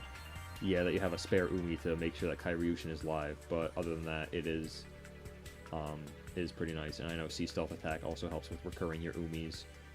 So yeah, I like that one a lot because it helps you set up shit easy. I think the most interesting part of all this support is like looking at all the cards that actually mention Umi, because you don't even need to run any of the Karyushin stuff, because you can use fish. You can use Fish Sonar as basically pacifist support if you want to play a Spiral Dragon form of the deck. Also, an interesting version trap I've seen is Abyss Strom. Yeah, let me see that. Well, you send Umi from you control to the graveyard, and then send all spell and traps on the field to the graveyard. So basically, it's Heavy Storm, but it just straight up sends. There's no destruction or nothing. Yeah, but it can't. It's like not searchable, unfortunately. It is searchable. It's got Umi written on it. No. Well, Kyriushin doesn't add a trap or spell trap that lists Umi. It adds Umi. No, it doesn't. Karyushin. Which is the one that searches things with Umi on it? It might just be because I'm really tired. I think you might be thinking of Kyriushin of the Reef, which only summons like monsters and shit. I'd say it's still good even though you can't search it, because at the end of the day there's ways to get around. I think personally I prefer to run Daedalus. Yeah, that's a fair. Yeah, because Daedalus has a fun little engine behind him too that you can fuck with, and Kyriushin of the Reef can also spit out, I believe, both Daedalus and Leviathan onto the field, which is very nice. You will be in defense position, so that's uncomfortable, but you know what? You work with what you can get sometimes. Yeah, and this is the epitome of working with what you got, because this is really good. Yeah, no, I also love aesthetically the way these cards function. It's like, oh, my monster has... It's like they're trying to... This is going to sound really stupid, but really stupid and cringe, but it's like they're trying to kind of recreate the scenes in the anime duel. It's like, no, your zones are wet. You can't put cards there. You don't have sleeves. It's like, oh! I applauded it for its originality. Yeah, no, I appreciate them trying to... Like, they use Sea Stealth, which is like, oh, my monster is submerged, and by submerged, I mean fucking dead. And they're like resubmerge on the opponent's turn to pop their shit with Mega Fortress Whale. I think stuff like Sea Stealth 2 and Mega Fortress Whale are really clunky, but stuff like Fish Sonar, Kyriushin of the Reef, Physalia, and Kyriushin Leviathan are all very fun. Shame it's all downhill from here. I mean, Marincess could unironically participate in the meta now that Marincess Wave is fucking searchable. Yeah, so I've heard. So this card is good, apparently. I've not read it properly myself. Yeah, so... Marissa Spring... Let's start off with the smaller ones. Marincess Spring Girl is a level 4 water. You know what that means! Oh, it's Toad time. She can special summon herself from the hand by banishing a Marincess in the graveyard, and if she's sent to the graveyard as material from a water link, you can mill cards equal to Marincess monster you control and burn your opponent for 200 for each Marincess card milled. The mill effect is weird, but she's a good extender. That's all you need. Yeah, pretty much. 1 or 2 copies, along with your Scriptron, whatever you play, is the big level 5 water thing. Oh yeah, he is water. Yeah. But yeah, Sleepy Maiden is not a fish, but she allows you to target a Marincess you control while she's in your hand to special herself. Thank you. And it gets like a weird effect about not being able to like target it or something. Yeah. Can't be destroyed. And then you can... Which is like pretty much, it's pretty relevant because you're using it for link material. Yeah.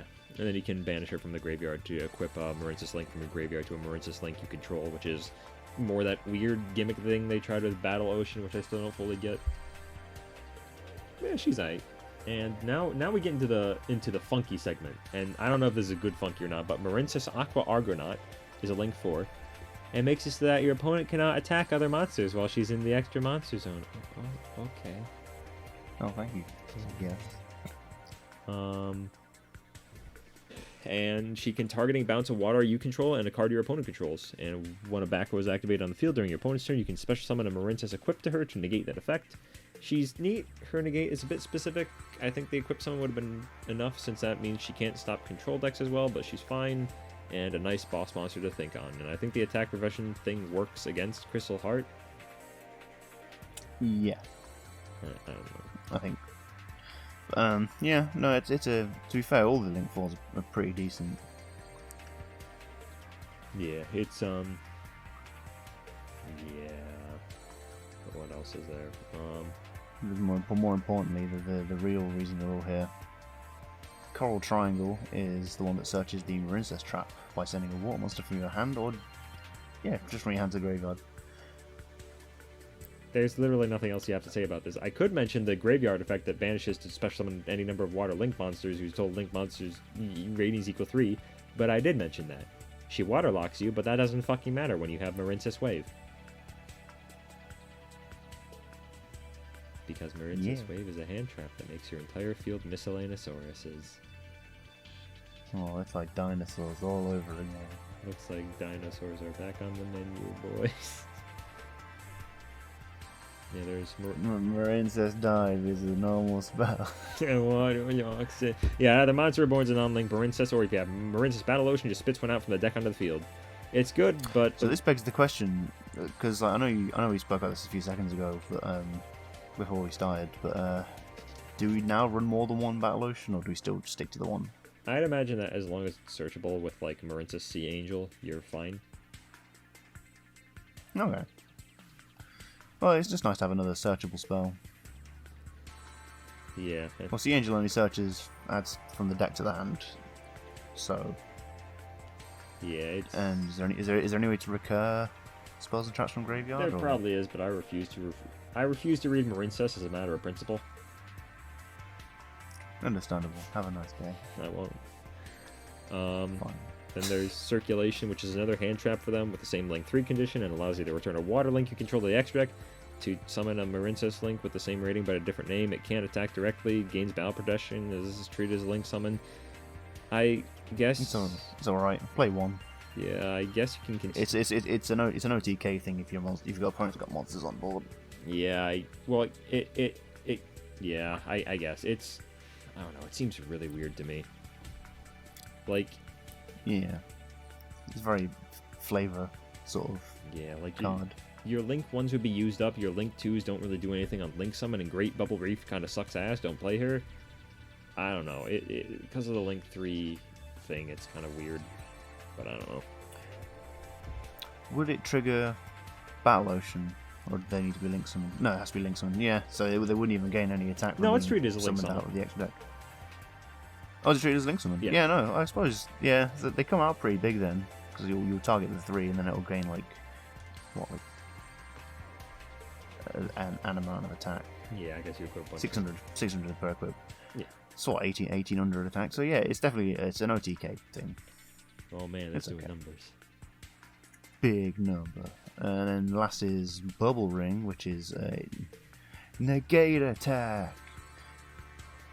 And then summons Crystal Heart. You can't activate this one from the graveyard. hand, so why would you bother with it? Oh, you can't? No. Oh, so that's why I thought it was. So I was wondering what was wrong with it. I was doing a little bit of play testing. I was like, what's wrong with this card? Why is this not working? turns out it is working as intended. Oh, it's just the intention was bad. We made it better on purpose. Yeah, because like if I'm going up against Marincess, I'll pop your fucking back row because I don't like your back row. So this is just kind of, you know, dumb. And I guess the graveyard effect lets you do a bunch of attacks up to the linked monster's rating that you target when you banish it from the graveyard, but it's... But your opponent takes no damage, so whatever. Yeah. I think Marincess could have literally just been the Trap Searcher, and it would have been just as good. Like, the other stuff is nice. Yeah, like, the Trap Searcher could have been just like a random card in a main set. Yeah, but that's literally all they needed to be good. They're functional now. I don't have anything else to say about them. This deck is simultaneously weird and boring. It's not weird and cool like Ice Jade, it's just weird and boring. This really is just evil Ice Jades. It's Salamangrate functional, but maybe not good. It's not as good as Salamangrate still. Maybe. Possibly. I'm willing to wait for results, but... Yeah, I don't think it could exist in the same, like, sphere, like, because I think if Salamangrate still had, like, all their stuff unlimited... They'd be pretty nice, because having a searcher that doubles as like a miscellaneousaurus sort of is pretty nutty in Salamangreat Circle. Salamangreat. Salamangreat. Minecraft. But yeah, I think Marincess are in a much better spot. It's fine. It's what they needed. But now for finally the weird Shark. Let's. So this deck changes every time I talk about it. Yeah, let's start off talking about their new rank 5 Naphil Asylum Heth Knight. So Naphil Asylum Heth Knight was the first card revealed, and it was rank 5. And I was thinking to myself, they're not going to do something stupid and take sharks in a direction they shouldn't go, right? Right? Little did I know that Konami truly despises me as a human being. Are they wrong? So, the good news about Naphil Asylum Heth Knight, I'm just going to call him Nash Knight, is that he is a good card because he's non-targeting removal. The downside being that you do have to run a brick in your extra deck in the form of number 101 in order to make him work. Or, well, I mean, you can attach any number 101 through 107 to make it work, but just run 101 because he's a rank 4 and easy to make. Yeah, I think you explained this to me, and it's basically just to get around the waterlock that the deck would normally force you under. Yeah, I mean, it's most of the previous parts of the deck don't really waterlock you aside from some extraneous outside support like Sea Nettle, Silent Sea Nettle, which is nice. But it's, I don't know, this put me off to a weird start on the Shark support. I think it's a good card. It's good removal. But let's get to the rest. And I need to fully disclose that I don't fully think I understand this new wave of support. Let me just say that now, because I've asked around multiple times. I constantly get conflicting replies. Like, oh no, this card's great. Oh no, this card's bad. And I'm not talking about Nash Knight here. I'm talking about Abyss Shark, which is a level 5 fish and can summon itself from your hand while everything you control is water, but you get fucking waterlocked and the next battle damage your opponent takes this turn from a number is doubled, then you can add a level 3, 4, or 5 fish monster from deck to hand. The waterlock is kind of what kills this card for me, but I'll get to that in a second.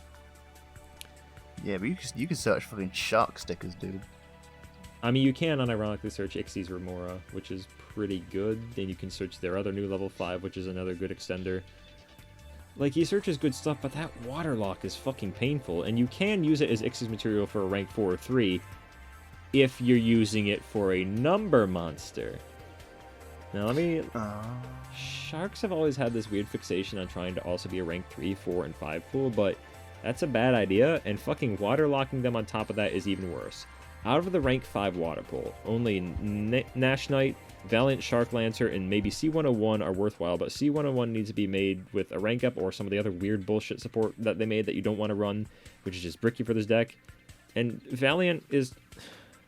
No, Valiant's outclassed by Kragan. Don't run Valiant.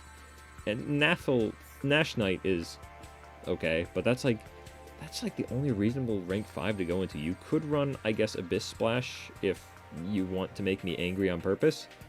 And the rank 3s you have that you can make are Ribarian Shark, which the deck could already make with Bahamut, which Zanas doesn't help make. And the rank 4 helps you make Kragan or C101, which the deck already makes.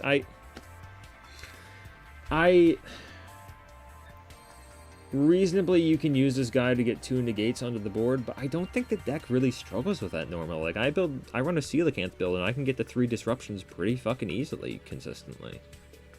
It's this card... I know some people are saying that it would be broken if it wasn't waterlocked, and that's fine, but that doesn't mean I have to like this thing. I'm so fucking mixed on this card, because I keep getting conflicting opinions. I know the search should fundamentally be good, but I keep looking at it, it's like... I don't like this. Because you can't even do the normal thing of, like, make a Bahamut once you grab a Remora, make Toad, turn Bahamut into Vespanado, and then detach from Vespanado to get some more shit back from the graveyard to at least get into a smaller kind of board, which I guess this guy can make a smaller board too.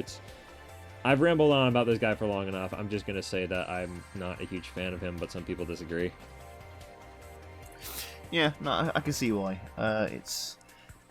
It's definitely contentious because whenever like locks are involved, like in this case the water lock, you really have to consider what your options are, and if your options aren't good, then is it really worth running that card?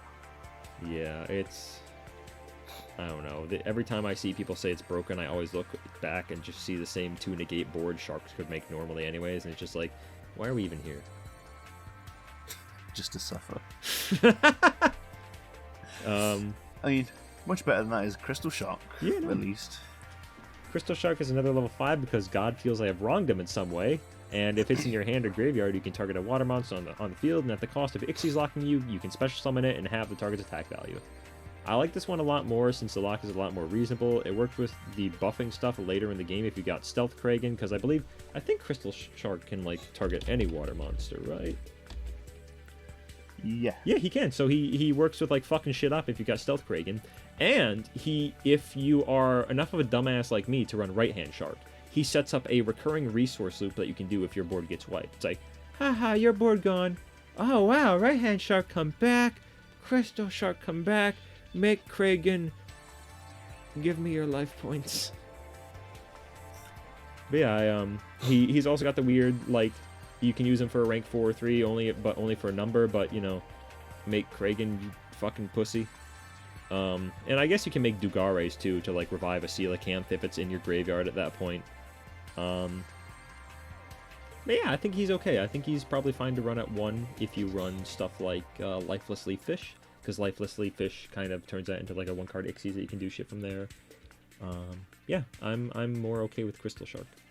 It's also worth mentioning that he is the only shark out of all Shark's shark cards that looks like a real shark, just with some extra shit slapped on. Shark. Yeah, I mean, it kind of looks like a shark. Yeah, but this looks like a standard shark, just with some extra shit slapped on. Just a normal shark, just a regular shark. Yeah, like normally they look like robots. They look like gross robots. But this, I mean, they look ugly. Yeah. I'm not disagreeing with that. Some of them do look like sharks, if a little metallic. I mean, just seen Eagle Shark, he looks... Oh. Actually, Buzzsaw Shark looks kind of cool. I don't like how right-hand shark and left-hand shark look. They're offensive to my eyes. Yeah, double shark. I love that Hammer Shark is literally a hammer with a mouth. We truly have just surpassed life's expectations. Our ancestors are smiling on us. My ancestor's a shark. Okay, right. But yeah, moving on, they've got some spells and traps which are certainly interesting. That's a very long way to say bad, but okay. Yeah, let's talk about the Variance Chaos Draw first. Barry's Chaos Draw. So this card is another shit like Rank Up Magic, the 7th one, which you draw for your normal draw in your draw phase, reveal into the main phase. Well, and then you can either activate a 7th one from deck, or special summon up to 2 monsters from your deck, negate their effects, and immediately after this effect resolves, Ixie summon 1 number monster using fucking those monsters you control, including using monsters you control, including all the summon monsters. This card's bad. This does nothing to fix any of the problems that sharks would face. This is... Yeah, I think it kind of exists. I know it sounds really weird, but it exists to be just an effect that copies. Yeah. Yes, you literally they've made a card that exists just so you copy it with another card in the same set. Yeah, it's... I don't like this card at all because it's prioritizing flashiness over being good, and it's not even balancing the flash with being good like Leviathan, Kyriushin Leviathan did. It's just being flashy and stupid and more Zexal top deck. Zexal has a bizarre obsession with shitty top decks, and it keeps leaking into the cards, and it's really fucking annoying. I think on the one hand you kind of have to respect that because that's just how it is. Yeah, but when like every one of their archetypes does this shit, and they're also like every Zexal deck is just make ranks, it kind of gets to a point where it's just like, come on, I know you can do better than this. Yeah, but the whole conceited point of Zexal is the Xyz monsters. It's about numbers. It's about family. Is it? Family is a number you can talk to. Okay, right. So anyway, there is the spell that I mentioned earlier that you can use to copy basically either Variance, Chaos Draw, or Rank of Magic, the 7th one, or the traps. Yeah, well, it's not necessarily a copy, but like I'll kind of explain it. So, oh no, you add to your hand or stack it. Sorry. Yeah, it's fine. Ascension you of the banish Seven it to copy. You banish it to copy a rank up spell. Yeah. So Ascension of the Seven Emperors either takes a 7th one, a 7 Emperor spell trap, accept this card, a Variance spell trap, or rank up magic quick play spell from your deck and either add it to your hand or place it on top of the deck. If your opponent controls a monster special summon from their extra deck, you can banish this card from your graveyard and send one rank up magic spell from your hand to the graveyard. This effect becomes that spell's effect when this card is activated. That last bit is literally only there to facilitate 7th one. Yeah. So it can be goofy for that, I guess, but it's relying on your opponent having shit on the board, so it's dead going first, and you can draw into 7th one, but then you've just gone minus to get your ass whooped. Yeah, but then you could do your funny Zexal comeback. No. Leave. Be gone. Good night. Good night, everybody. Then there's not their last card, but one of their last cards. Their last back row, Eternity of the Seven Emperors. You can target an Xyz monster you control that is a number monster with a number between 101 and 107 in its name, or has such a monster's material, then activate one of these effects. Either negate the effects of one monster your opponent controls with equal or lower attack until the end of this turn, or detach all materials from the targeted monster, then you can special summon one number Xyz monster from your graveyard. So, this is searchable via Ascension of the Seven Emperors, which is okay. And I imagine the point of this card was to do something with the Nash Knight that you have a number equipped to. But here's the thing about negating the effects of a monster your opponent controls with lower or equal attack. Nash's attack stat sucks cock. It has like 1700, I think. Yeah, so you're not going to be negating too much. And especially summoning a number Xyz monster from your graveyard, well, you can detach all materials to try and summon what you just equipped to Nash Knight, but guess what? It wasn't properly summoned. So that bitch is staying dead unless you're trying to deal with something entirely different. It's a really clunky fucking card that just does not work super well. And can't really negate a lot of high impact monsters later in the game. It might be able to stop something like the Link one that searches the field spell, but that's the end of that story. Yeah, so all in all, I think this is definitely the least impactful of all the support. Oh, we've got one more though. Have we? We talking about CXC's Naffle Asylum Chaos Knight. You can also, this card is a rank 6 that requires 3 level 6 monsters, but you can also Xyz summon this card by using Naffle Asylum Heth Knight you control as material. Cannot be destroyed by card effects. You can detach one material from this card, special summon from your extra deck one number Xyz monster that has a number between 101 and 107 in its name. By using this face-up card, who controls material, but destroy it during your opponent's next end phase. It's basically Nash, but worse. Yeah, this card is fucking awful. Like, that is at least 4 extra deck slots you're going to eat up in order to make your Summon number C's. 101. Yeah, your number C 101s to whatever. And the end phase destruction is another fucking slap on the face, because it's just the only thing, one of them that can really work with that is number C 101, but even then that's kind of a weak excuse to run that. You've got to look at this from the perspective of the game developers. They're not expecting you when you play Sharks to make 3-toed pass. They are expecting you to play this in a way in which you summon Silent Honor. You're gonna make the Battling Box Xerxes, right? You're gonna I'll make the Battling Box Xerxes. I'll rank it up as well. Watch me. All right. I'm a fucking psycho. All right. I've finally been able to rank up my Battling Boxer into number C105 to get a pop. Okay, Stealth Kraken pop number C105. Oh.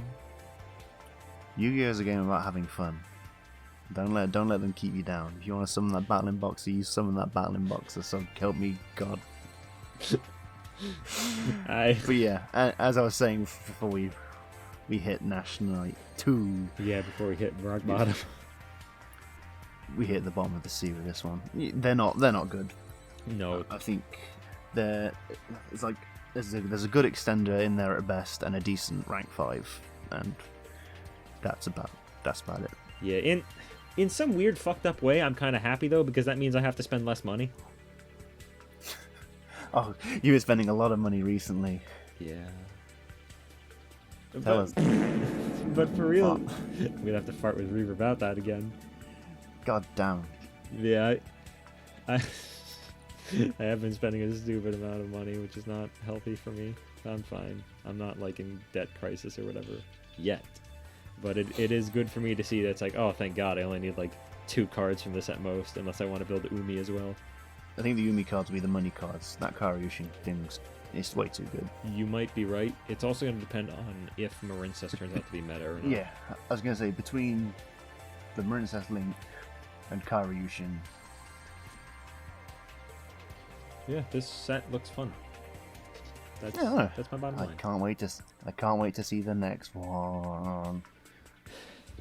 So, I think for Light and Earth, they can throw us any number of curveballs. But for Fire is really... You can kind of like... There are 3... Battling Boxer, Salamangreat. Say it, Reggie. Say the third deck. Fuck, what are they called? Super Sonic Scorpion? They're in there somewhere. Hang on, let me just put a beat up. Yeah. Maybe. Fire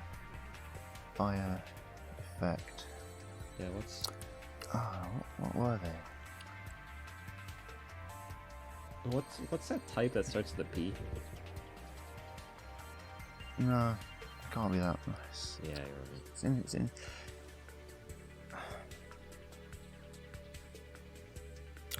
Skull Flames. Yeah, I already said that, you bitch! Oh. Yeah, no. Yeah, we know exactly where the fire one is heading unless they pull another Sherry. It's like, hey, this character used 2 wind monsters. Put her in! Okay. Yeah. But now I think it's time. Structure deck Albaz. Please buy Albaz. Buy all Albaz products. This is a weird decision, but I guess there was no other way to make him playable. What if we just gave him an entire structure deck? The only positive I can glean from all of this is the fact that we get some of the more pricier aspects of his thing reprinted. I guess we're getting a safer reprint in it, and this one they've already announced. This was announced for like maybe a month at most, and the TCG decided to announce it, which crushed my hopes of the Agent deck and the Utopia deck ever coming here. Because remember what happened the last fucking time they announced the deck out of order? Remember Ice Barriers? I don't want to, but I will. Yeah, it's so painfully obvious when you see, and you know, you just know which one you're gonna get. You just know. You're like, you just know. It's a bunch of cards that all support Albaz.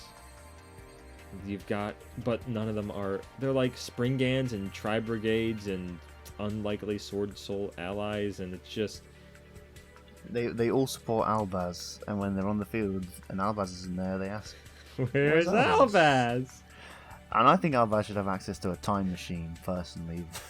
If this storyline ends with Albaz getting access to a time machine, I'm going to blow my fucking brains out. Well, I was going to do it anyway.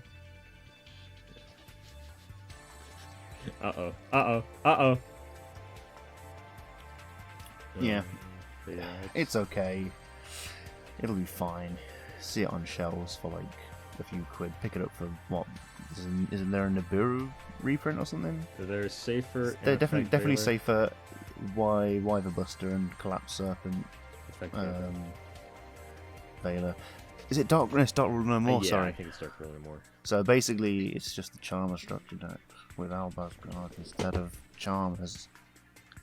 Hey Reggie, what starts with buy and ends with singles? Konami's By business. Albaz.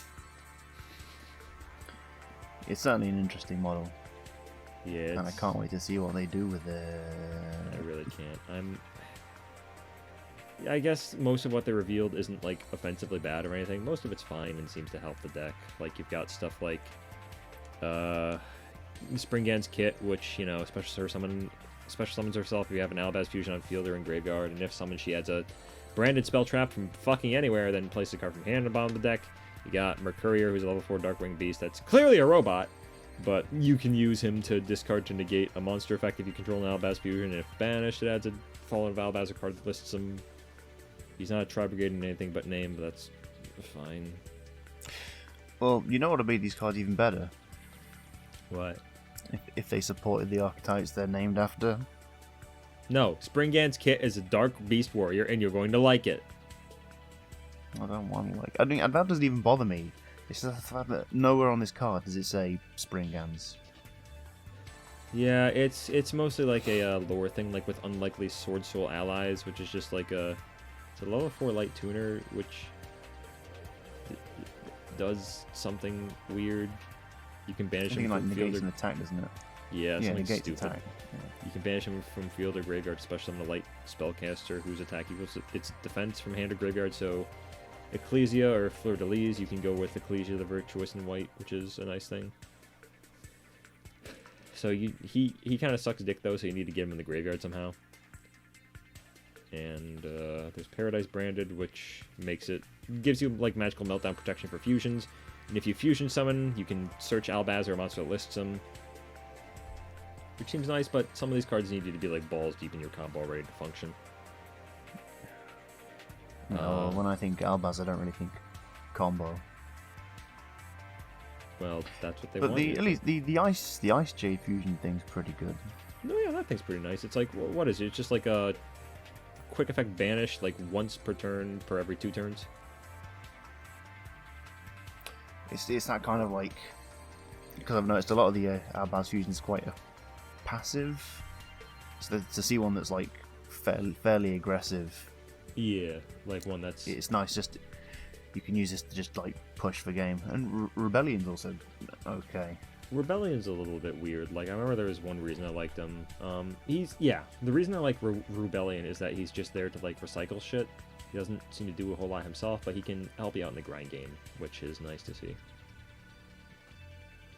Yeah. Yeah, And that was the Albaz structure deck. I think there's 2 traps. There's a counter trap that returns a fusion monster that lists Fallen of Albaz as materials to the extra deck. Either 2 from your graveyard or 1 that you control, and if you do, negate the activation. And then you can banish it from your graveyard to re-add a branded spell trap from your graveyard to your hand or whatever. It's one or the other per turn. And then Branded Blade is a slow token summoner, so we're ignoring that. You can banish it to target one of your banished Fallen Valbazer monsters and then add it to your hand, which is better. I don't know. This deck looks alright, but I'm just very miffed about what they got rid of. Yeah, it's got blood on its hands in a metaphorical sense. They're dragons. They don't got no fingies. Yeah, it's too bad Utopia got lost to the ether. It would be a real shame if Utopia showed up in a side set. Oh, so what's in Maximum Gold Eldorado? That's the wrong set, Reggie. Is it in We're gonna talk about it anyways. Maximum Gold Eldorado has been fully revealed, and it's Oh, I fucked it up. Cut me some slack. It's 1 a.m. No, it's a. Oh shit, it is. We'll wrap this up. But yeah, Maximum Gold Eldorado has been fully revealed, and it's actually really fucking good. Yeah, no, I was shocked, like, because the reveal started coming in, and I saw some of those alt arts, and I was like, oh, these are actually really good. I love the alt arts. And it's not even just like things like alt arts, the premium gold rares. I'm a complete convert. I had some arrive today, and They're nice. I've never seen them before. Really nice. So yeah, I'm a complete convert on them. I think they're pretty good, and just to have a few more sets of them, yeah. I'm happy with that. Yeah, it's good because all the arts, most of the alt arts are good as well. They got Plasma, they got both Firewall alt arts finally. Black Rose Dragon, Rescue Cat, Red Eyes Black Dragon, Ghost Mortar, Nightmare Unicorn, and IP Masquerena, and two in particular that I really want to mention are Danger Bigfoot and fucking Eldritch. The Eldritch one in particular is Mwah. damn. He has such like Big dick bastard, energy. yeah, just such bastard and repose energy. It's like, oh, what's that? You want to use the trap? Fuck you. I imagine he's just like Mexican Wario. Mexican Wario. I mean, realistically, like, he uses conquistadors. There's a lot of Spanish language in his stuff. I imagine he's just Mexican Wario. He's rich as fuck. He's yellow. He's Mexican Wario. It's not racist. It's right. Okay, you can argue that one. Danger Bigfoot though. Oh, Danger Yeti. Hell yeah. Yeah, no, they went full Sam Squanch with him. He's finally here, and someone even took a blurry photo of his alt art first. So we've come full circle, baby. Yeah, I really wish there was a Danger art where it has the Bigfoot in like the original Bigfoot pose, where he's like sort of mid stride and really blurry. He's just looking back and going, oh. He caught him on his way at the 7-Eleven at 1 a.m. Talk about wasted potential. But these arts they're really nice. Yeah, and the reprints and the reprints are good. Access code. Yeah, Eva is reprinted, Dinos are reprinted, Altergeists, and that's gonna come up soon. Phantom Knights minus Fogblade, Invocation and Macabre, Volzars, Eldritch, blah blah blah. There's a shit ton of stuff. Even Urgent Schedules here and Ancient Gear Fusion. Damn, and the Numeron cards. Yeah, Rescue Cat too. That bitch needed a reprint. Prank Kids, Verte, Weather Painters. This is a good fucking reprint set. Like, there's a lot of... It's slightly behind the meta, but there's a lot of good shit you can pick up. It's like, hey, pick up Prank Kids for cheap, stupid. Hell yeah. Yeah, there's a few minor things like Starlight Road and Torrential Tribute, but fuck it. It's a good set outside of a few hiccups. Had some solid cores. Fantastic. Even has some oddly pricey stuff like scraps. Very good shit. I love this set. I bought for it. I rate this set 10 out of 10 carrots. 24K HD TV. Anyways, let's talk about Brumbos of Leggings, Brothers of Legends. So, Five brothers. I'd like to start this set talk off with a very special message from the bottom of my heart.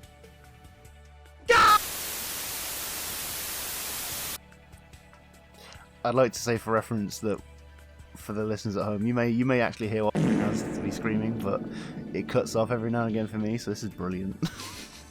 just put like white noise in there. Just put fart with reverb. No, I like the idea that it just starts off with me yelling and like devolves into TV static. Oh, what's the Vinny one? You want to talk about some dedication? Ah! But no, it's dumb. And it's stupid. We've seen it before, and we'll see it again. Quite literally, I have a feeling we're going to see this again very soon. Hey, Reggie. Agent. I found where the Utopia deck went. Oh, it wasn't maximum gold? No, but at least it's in a good set this time. I guess. Yeah, so I think...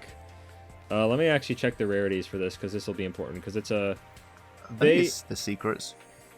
Most of the stuff they have are ultras, which is nice. Only number 9 Utopia Dragonar is a secret rare, and Astro Karibo, which will be a little bit painful. I know some people aren't super keen on Astro Karibo. I like him a lot though, but it's a little bit annoying, but it's not nearly as bad as Ghost from the Past, which was just an awful, awful fucking set.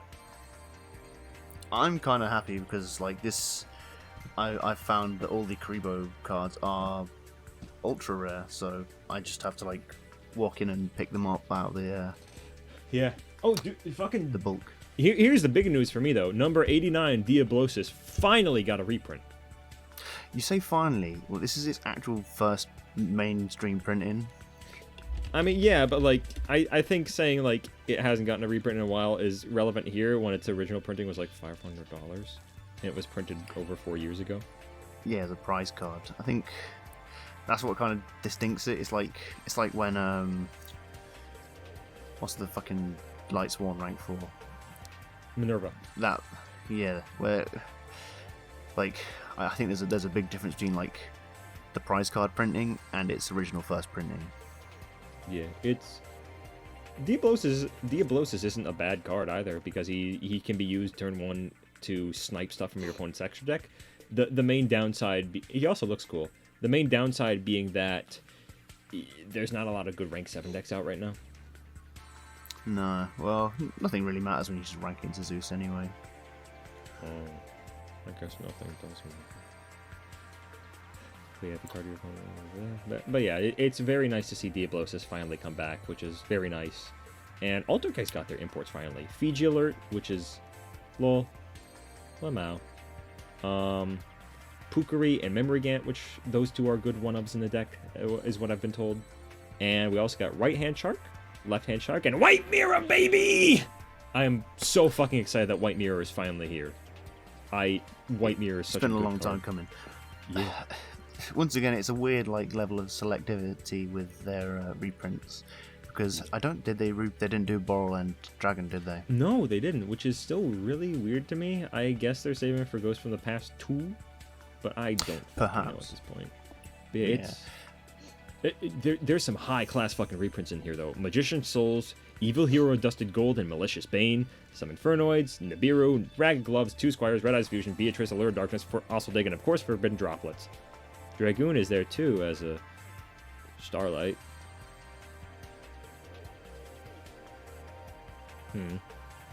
Yeah, it's a good set. I don't think it's quite as good as Eldorado, but it's still pretty fucking good. Yeah, well, sometimes it just feels a little good to have like back-to-back good print sets. Yeah, that makes sense. Even if they broke up the structure deck, but you know. But yeah, I think that's most of the stuff that's coming over here immediately. Well, we still don't have any news on Hidden Arsenal Chapter 1. You know, we don't want to. We don't really need any news on Hidden Arsenal. We saw some dice and they looked nice, but that's it. Don't buy it. Buy the dice. Ghost from the Past again. Again. Now, is that the working title, or have you got an official? That's what I'm calling it because I hate it. With the announcement. So, knowing what we know about Brothers of Legend, I have a horrible feeling. With the announcement of the TCG Albiz deck, we all knew where this was going. We may or may not lose the Agent Structure deck to this set, which is fine. The Agent one was like the one I would be the least okay with losing, but we lost both, so It's so absurd that they just cut out 2 in a row, and it's like, fuck off. I don't want Albaz. No one wants Albaz. But yeah, now there's 4 packs in the set instead of 3, but they also increased the price, so this is fucking meaningless. Increased Ghost Rare chances. Subpar reprints, probably. Yeah, it's weird. I think normally, well, the last Ghost in the Past was just an opportunity to bring in some imports and reprint relevant cards to them. Like we got things like the Larvals. So we got things like Molten Conduct in field. Because they imported the entirety of Selection 10, but Selection 10 was offensively bad. Yeah, what are we on now? I have no fucking clue. I think the only thing that's the problem. Yeah, I think the only thing we can really ascertain at this period in time is let me Could look it be the shiny box? Yeah, the shiny box is a Japan only thing, and I know we're gonna get. Oh no, I remember now what we were talking about. The fossil stuff. Yeah, the it'll be premium fossil packs. Imports, and that'll be imports and reprints, which is good. I'd be down for that. Yeah, if they give us the premium pack stuff and the new Ghost from the Past, that would be all right because I've been kind of wanting to see those for a little bit. Yeah, right now it just looks like it's called 2022 Ghosts from the Past, and it doesn't mention anything that's actually going to be in it, which bodes well. We just know it's happening. God, I wish it wasn't. God, I wish it was, but not at the price we had to pay for it. The fact that the first one sold because people wanted to get their fucking hands on Ghost Rares is what upsets me the most. Because they know they can put whatever shit in here they want, they can gut structure decks, and people will still pay for it because, oh, that card, no color. It's like, you are actively making the marketplace worse here. Please don't do that. Scalpomania has really sort of hit its stride, and I think we'll be stuck in it for a while. Yeah. As long Thank you, as people don't have good things to spend money on. Thank you, Based Horrible Disease, for ruining everything. Am I talking about Covert or Scalpers? Probably both! Woohoo! Now, Premium Pack, which has puppets and performer pals. Okay. Cool. To be fair, these are actually kind of neat. Yeah, I'd say 2/3 of the puppet cards are good. Puppet Pawn is a bad level 3 Earth Warrior that can attack directly to add a new weird transmodify card. And if you can banish it from your graveyard to add an Earth Warrior from deck to hand, then your opponent can add a monster from deck to hand. So it's not... No, don't run this. Just mind crush them. Mind crush them as you crush your own plays. Yes, I would like to add Droll to my hand. Why do you ask? Yeah, I think the only card that matters is Promotion. Yeah, Promotion is really interesting because it's transmodify for Earth Warriors as long as it's like level 3 or lower. Yeah, is it one level or higher it transitions to? No, I think it's just like level 4. It turns into a level 4 or higher Earth Warrior, which is fine, I think. Oh, yeah, that's really good. You can convert like Marauding Captain into like Meteoragon and War Rocks. Yeah, and I think Amazon S runs a fair number of level 3s so they can turn into Queen, which is nice to see. But yeah, I think Promotion is nice, and Puppet Rook is fine because one normal, he changes his defense position and mills an Earth Warrior from deck. And it's got a weird attack redirection thing, which we're not going to talk about because it's not important. Yeah, the Perform Pals are also quite interesting. Have you seen the Karibo? He looks amazing. I have. He's more a Karibo card than a Performer Pal card, but that's okay. Performer Pals suck. These ones are okay. I think they're following the current sort of... What's the term? The current support they just made for Dimension Force? Yeah. They're following that kind of line of play where it's focused more on setup, because Perform Pals have no setup. Yeah. It's, So, Perform Pal Odd Eyes Butler is a level 5 Dark Spellcaster Scale 2 pen. God, that's a mouthful. And its pen effect allows you to negate an attack, so we're ignoring that. And the monster effect is, if it's in your hand or graveyard, you can target and destroy a Perform Pal or Odd Eyes monster card you control to special summon him and destroy that card. And if he's destroyed in the monster zone, you can put him in the pen zone. He seems aight. Yeah. You mill him, and you can set up your Art Pendulum. Yeah, Odd Eyes likes popping shit, and he pops shit to set off Arc Pendulum. Sky Arrows can pop him to get more value. Yeah, he seems pretty okay to be H fan. Yeah, I think the consistent thing out of both these two new ones is the pendulum effects fucking suck. Yeah. 'Cause, It's like you said, you can only have one or the other. Odd Eyes Valet is it's just like 300 attack down for each pendulum in your extra deck. Yeah. Which I guess it's a continuous effect, so it's not like it's an activated. Oh no, it's an activated thing. Oh, okay, I guess not. I mean, you can one valet is like normal special summon. He's a light spellcaster, scale 8. I forget what his level is, but I think it's low. When he's I think when he's normal special summon, you can mill a perform pal or odd eyes monster from deck or graveyard. From deck. Yeah, you can use that setup. You can use that setup things like Lady Ange or. Yeah, I was gonna say. So it is good consistency in setup, which is something the deck was really lacking, and it's a level 1, so you can play shit like 1-for-1. Yeah, I think outside of that, there's only a handful of scraps left, so let's get through this before we get to 3 hours. Oh shit! We gotta hurry. We really do be. This is a big one. So anyway, I want to talk about the Karibo though. Yeah. So at the start of the battle phase in the Pendulum Scale, it destroys itself to add any monster with 300 attack and 200 defense from your deck to your hand, and that really much encompasses like all the Karibos and a few other interesting cards. I did have examples. I looked at some earlier. But it appears to have disappeared. 300, 200. You can add Skull Servant. You can add that Nut Magician. Spirit Reaper. Charming Resort Staff.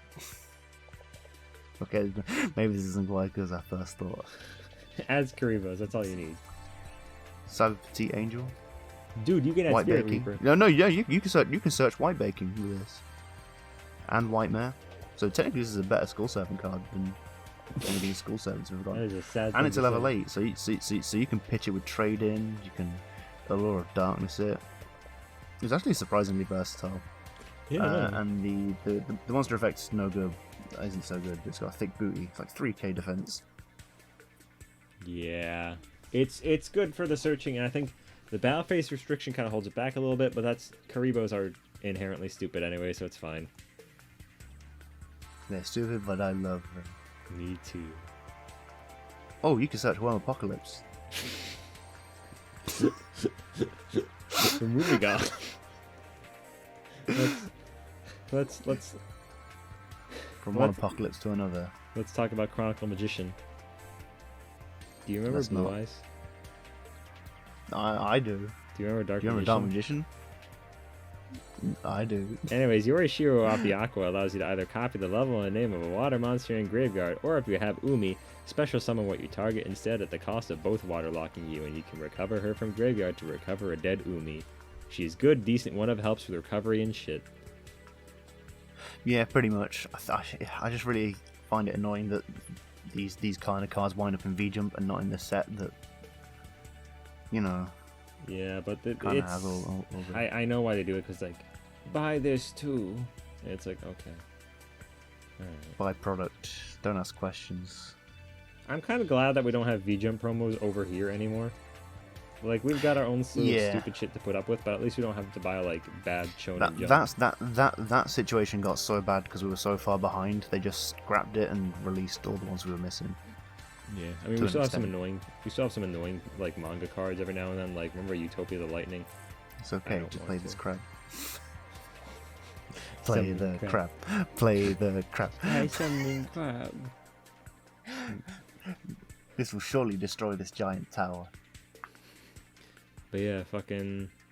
That's it for V-Jump. The last thing is Super Shiny Box, which is very weird, and I don't know how to describe it. It's a weird box set that gives support for, I think, Like 3 index. archetypes, but you don't get all of it. It's Mayakashi, Sky Striker, and Witchcrafter, which is thank you for Oh, continuing my to jerk favourite. off Sky Striker. Although I have noticed they are all deck build pack archetypes. They're also all... I was gonna say all bad, but Sky Striker was tier 1. Meta defining. Yeah, And it's like, would- and- these and- are and would be- suckers. and would also instantly return to top tier if all its cards got unbanned. Yeah. I don't want to talk about that. But yeah, Sky Strikers get a new card again, and it's Strategic Striker Hamp. It's a kaiju that when destroyed by battle targets and destroys a monster your opponent controls. Strikers did not deserve this card at all. 100 like decks in this fucking game, and you choose to support the single most over-supported deck build deck pack. Fuck you and good night!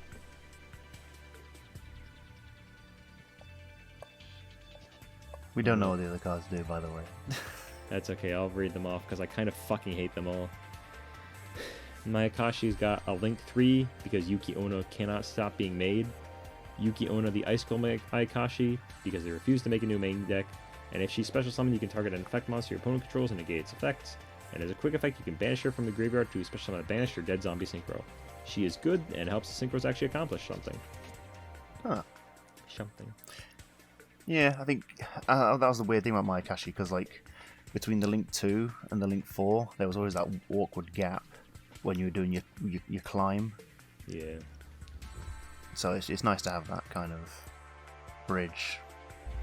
Now I think it's time to list perhaps my least favorite card I've ever seen. And not because it's bad, but because it is the pinnacle of awful card design. Ghost Meets Girl, a Mayakashi and Shiranui's Tale. I'm going to read this to you. Tribute one Mayakashi or Shiranui Synchro or Link monster. Neither player can special summon monsters from the hand, deck, or extra deck for the rest of this turn. Yeah, but why? There's a second effect to that, but I'm not gonna read it because the first effect offends me on such a fucking level that this is Nordic Link levels of laziness. I hate this card. This really does say a lot about society. We live in a Shiranui society. Take over Duel Links. God, of all the places Shiranui turned out to be good, it had to be Duel Links, didn't it? Yeah. Funny thing is, Mayakashi still turned out shit there. Yeah, though, It's funny that. I sincerely hate this card. I hate the way it was designed. I think it is absolutely fucking disgusting. Because it's just, no, you don't get to play. And I know that probably to a certain extent. Is Yu-Gi-Oh! Yeah, let's like, hold on. Well, let me read the way. Yeah, it's just, I know that to a certain extent, Mayakashi and Shiranui can't put up a whole bunch of field presence. But this is still such a poorly designed fucking card. I just hate it. It's the gravity collapse thing, but like taken a bit to the extreme, to the point where it's not really enjoyable. Yeah, because I'm pretty sure it's searchable. And on top of that, yeah, like you can't really negate it unless you've got like Red Reboot in your hand, and good luck with that. And on that note, Unlimited Red Reboot. Yes. Problem solved. Great. I could do with more Unlimited Red Reboot, Unlimited Pankratops. Unlimit my medication. Oh. Oh god. Oh god, I'm having a Mayakashi. I don't want to know what that means. Put fart with reverb in.